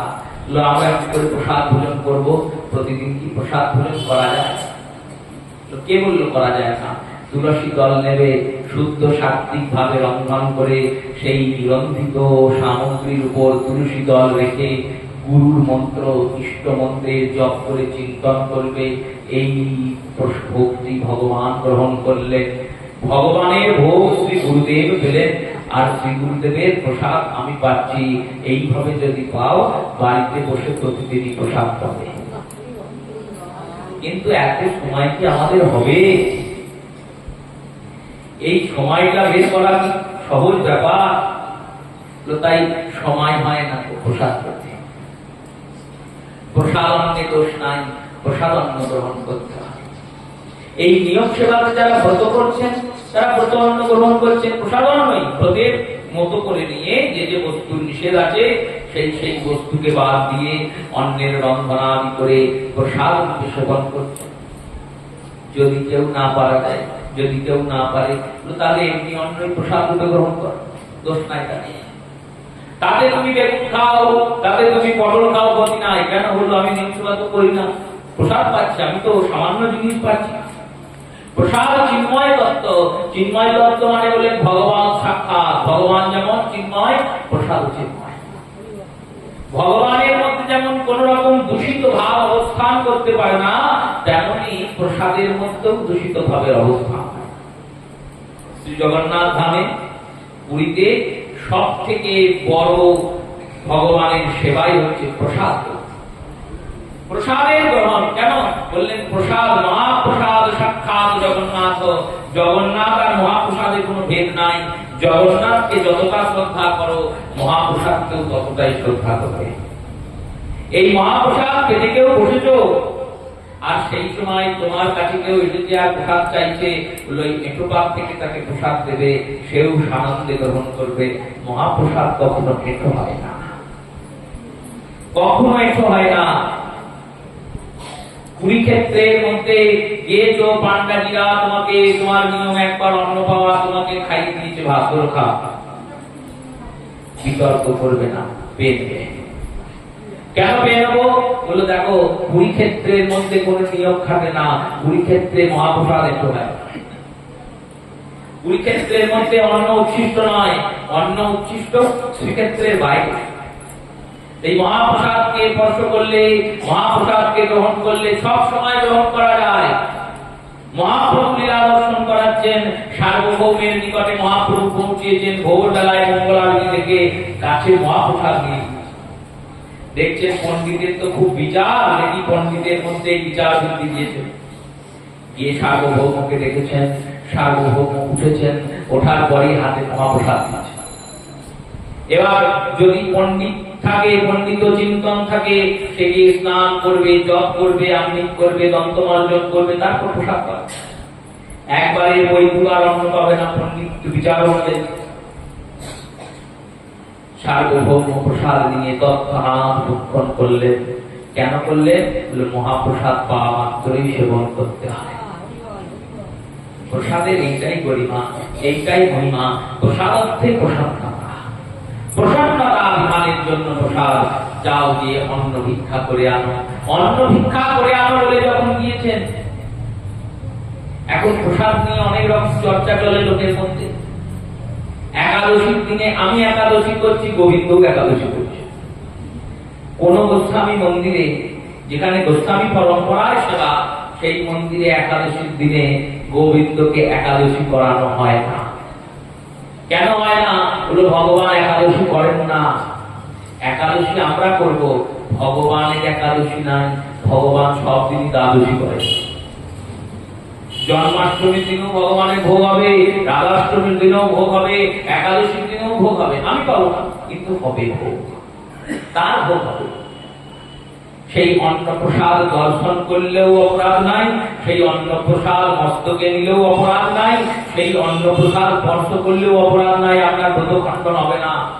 যদি কেউ বলে, ভুল বলে, নিজের মতকে প্রচার করার জন্য বলে, এই মতের কোনো দাম নাই, এই মতের কোনো দাম নাই, একটা অন্য কথা বলে দিলেই হলো, শাস্ত্রের বিরুদ্ধ কথা হোক না। শাস্ত্র সম্মত ভাবে একাদশীর দিনে গোবিন্দের অন্ন ভোগ দেওয়া হয় সব গোস্বামী মন্দিরে। আপনি নিজের বাড়িতে ঠাকুর বসিয়েছেন, আপনি থাকেন, সেখানে আপনি একাদশী করেন, গোবিন্দকে একাদশী করার ক্ষতি নাই, করুন। কিন্তু যেখানে গোস্বামী সেবিত মন্দির, যেখানে সিদ্ধ রূপে মন্দিরকে স্থাপনা করা হয়েছে, পরম্পরাগত ভাবে সেবা হচ্ছে, সেখানে একদিন অন্নভোগ বন্ধ হবে, অন্নভোগ প্রতিদিন। এবার ভগবান তিনি গিয়েছেন, সকালে পাঠিয়েছেন, সকালে গিয়ে বলেছেন আমাদের একটু অন্ন দেবে, আমাদের খুব ক্ষুধা লেগেছে। কৃষ্ণ বলরাম আমাদের পাঠিয়েছে। যজ্ঞ করছিলেন যে ব্রাহ্মণগণ, তারা বলেছেন যজ্ঞ এখনো শেষ হয়নি, তোরা অন্যের লোক দিতে চলে এসেছিস, তোদের এত খিদে, যজ্ঞটা এখনো শেষ হয়নি, যা বেরো। তাদেরকে দূর দূর করে তাড়িয়ে দিচ্ছেন। তাদের যে পত্নীগণ ছিলেন তারা বললেন তোমাদেরকে কে পাঠিয়েছে বাবা? বললেন আমাদের কৃষ্ণ আর বলরাম পাঠিয়েছে। বললেন আমরা তোমাদের সঙ্গে যাচ্ছি, চলো অন্ন নিয়ে গিয়ে তাদের পান করি আসবো, সেবন করি আসবো।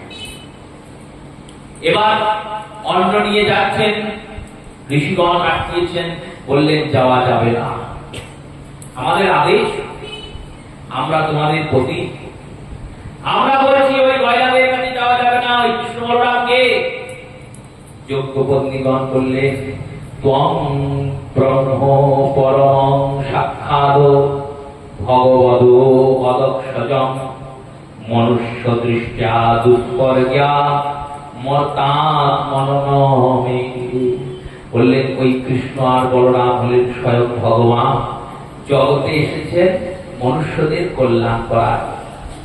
তিনি নিজে যাচনা করেছেন, তিনি ক্ষুধার্ত, আমরা সেই ক্ষুধার্ত শুনে ভগবানকে যে সেবা দিয়েছেন, ভগবানকে সেবা করব, আমাদের আদেশ যাওয়া যাবে না। আমরা তোমাদের প্রতি হয় প্রতি পরমেশ্বর সমতুল, অতএব প্রতি পরমেশ্বরের আজ্ঞা গ্রহণ করে মানাটাই যথার্থ ধর্ম। এনারা বললেন প্রতি পরমেশ্বর সমতুল, তার আজ্ঞা পালন করাই পত্নীর ধর্ম।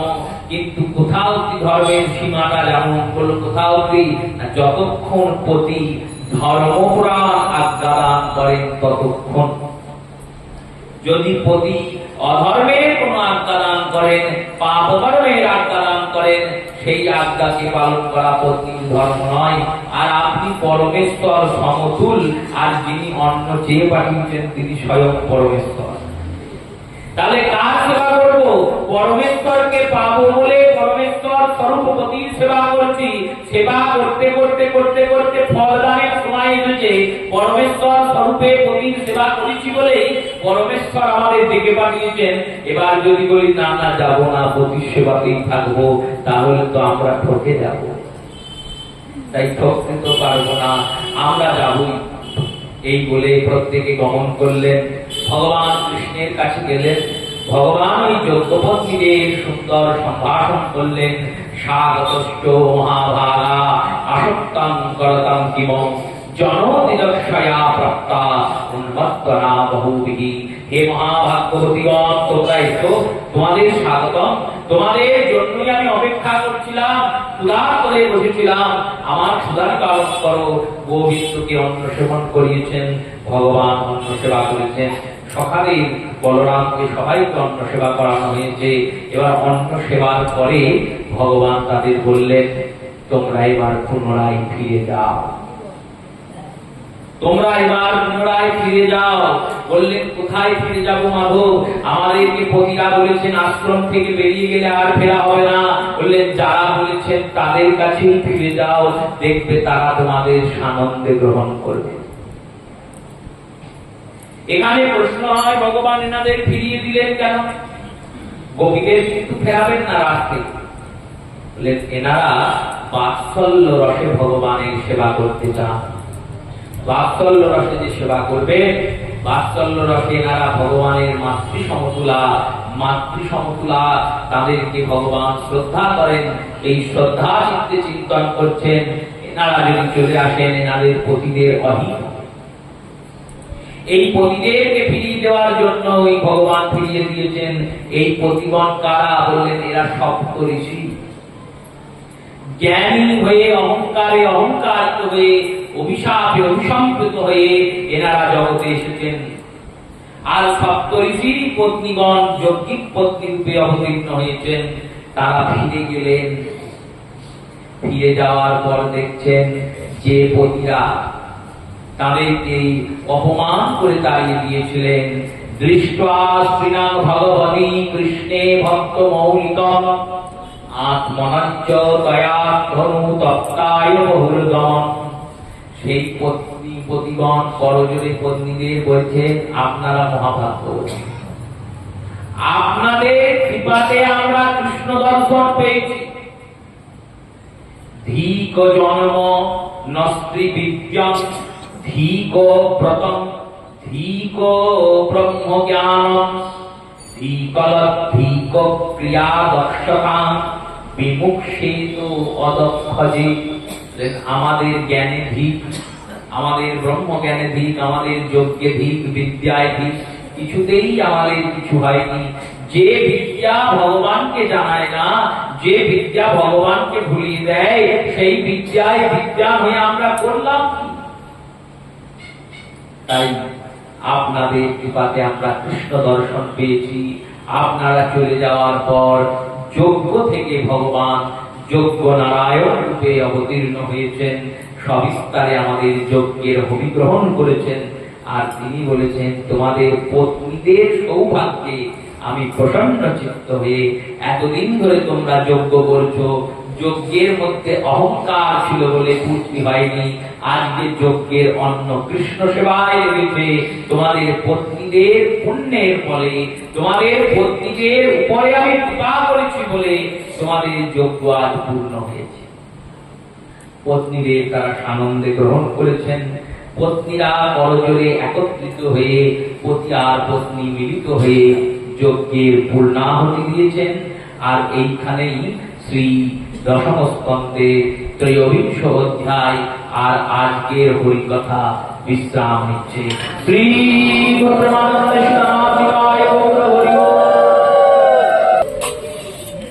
নমামি সচ্চিদানন্দ শ্রীকৃষ্ণ স্বরূপ শ্রী গোকুলে বিরাজিত রসময় ভূপ।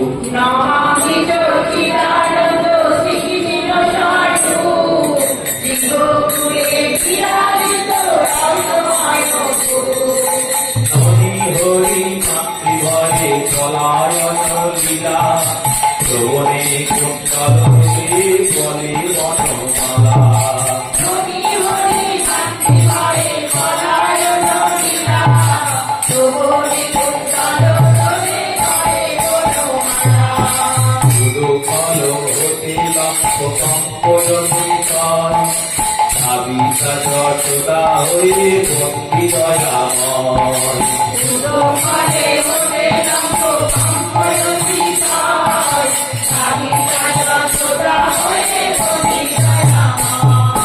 জয় হরি কান্তর বিরাধার কার্তিকের অধিপতি বলো নমঃ। জয় হরি দামোদর বিরাজমান কার্তিকেয় অধিপতি বলো নমঃ। মায়ের শাসন ভয়ে হয়ে অতি ভীত বিহাতে আত্মোচিত প্রাণে রত। মায়ের শাসন ভয়ে হয়ে অতি ভীত দুই হাতে রাখি মুঠি বন্ধনেতে রত। সহায় নয়নে হাত সম্পবার পাত চলে দোলে মণিমুক্তা দিব্য কণ্ঠহার।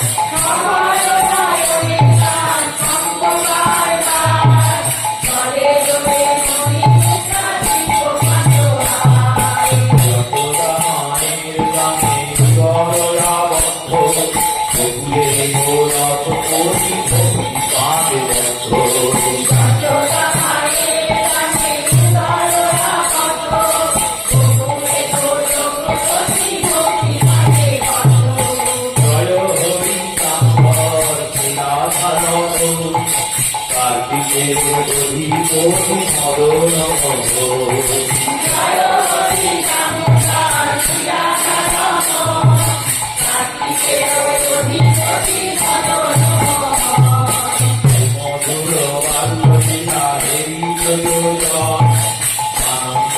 সাগরে তারে ঘাটে সুমধুর কান্দলীলা হে নিত্যযোজা, আনন্দ সাগরে তারে ঘাটে মাধুর্য প্রধান ভক্তি ভক্তের মহত্ব, ঐশ্বর্য প্রধান ভক্তি জানাতে তত্ত্ব।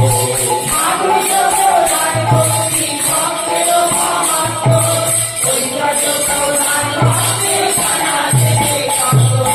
গোলকের লীলা যত গোকুলে প্রকাশ, লীলাময় হরিকে করুণা লীলা। গোলকের লীলা যত গোকুলে প্রকাশ, লীলাময় হরি হরে করুণা লীলা। জয় হরি নাম লীলাধারণ, কার্তিকেয় অধিপতি মদন। জয় হরি নাম লীলাধারণ, কার্তিকেয় অধিপতি মদন। সর্বশক্তিমান সর্ববরদ সুভদ, ভগবৎ কৃষ্ণ ভক্তের সম্পদ। সর্বশক্তিমান সর্ববরদ সুভদ, ভগবৎ কৃষ্ণ ভক্তের সম্পদ।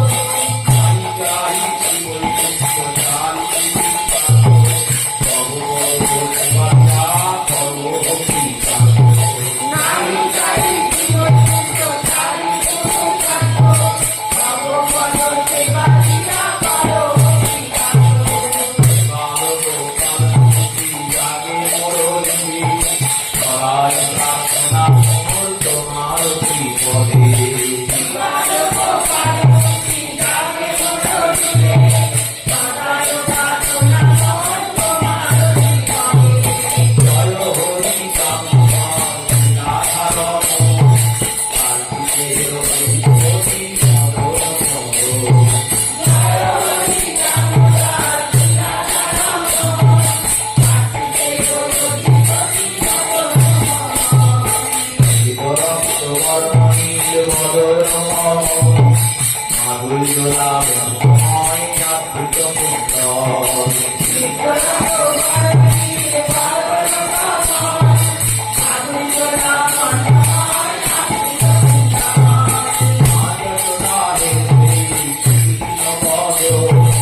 গরু বলরামে প্রতিবার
জয় রাধা দামোদর দয়া করো হে।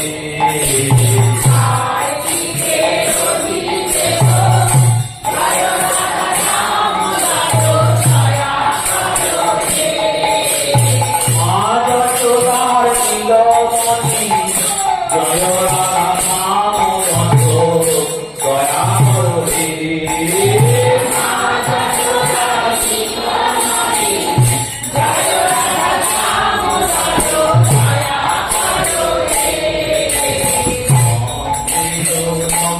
জয় রাধা দামোদর দয়া করো হে।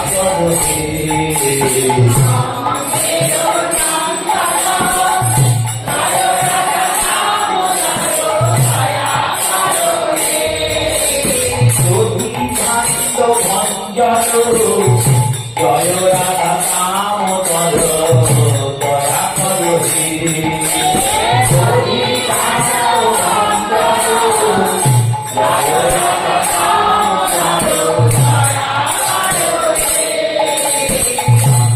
হরি পলায়ন জয় রাধা দামোদর দয়া করো হে।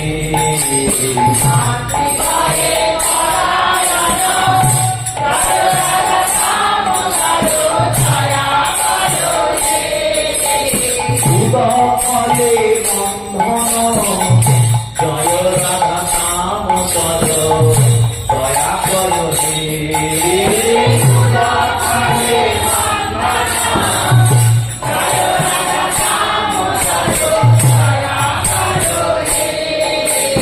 কমল অর্জুন জন জয় রাধা দামোদর দয়া করো হে।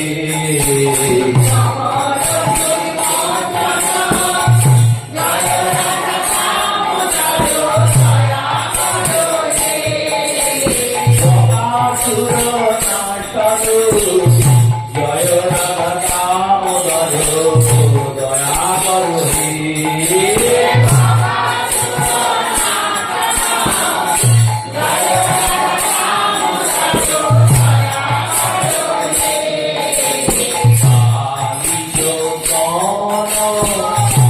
জয় রাধা দামোদর দয়া করো হে।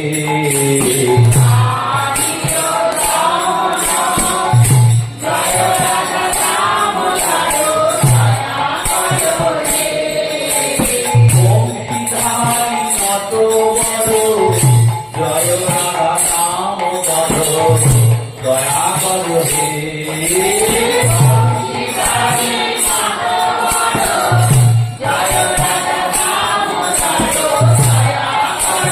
হে। গোপীজন বল্লভ জয় রাধা দামোদর দয়া করো হে।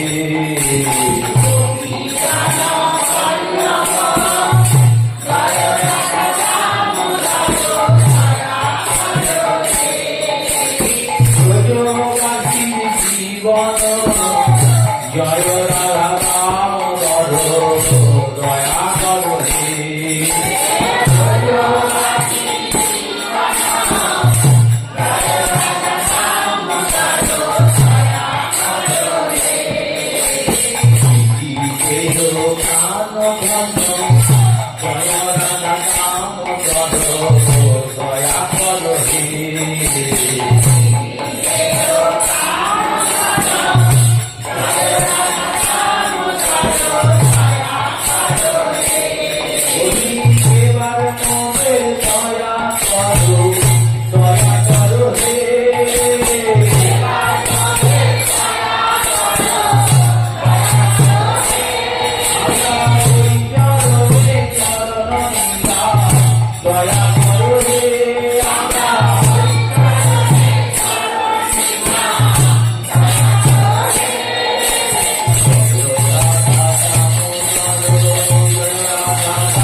ডাকে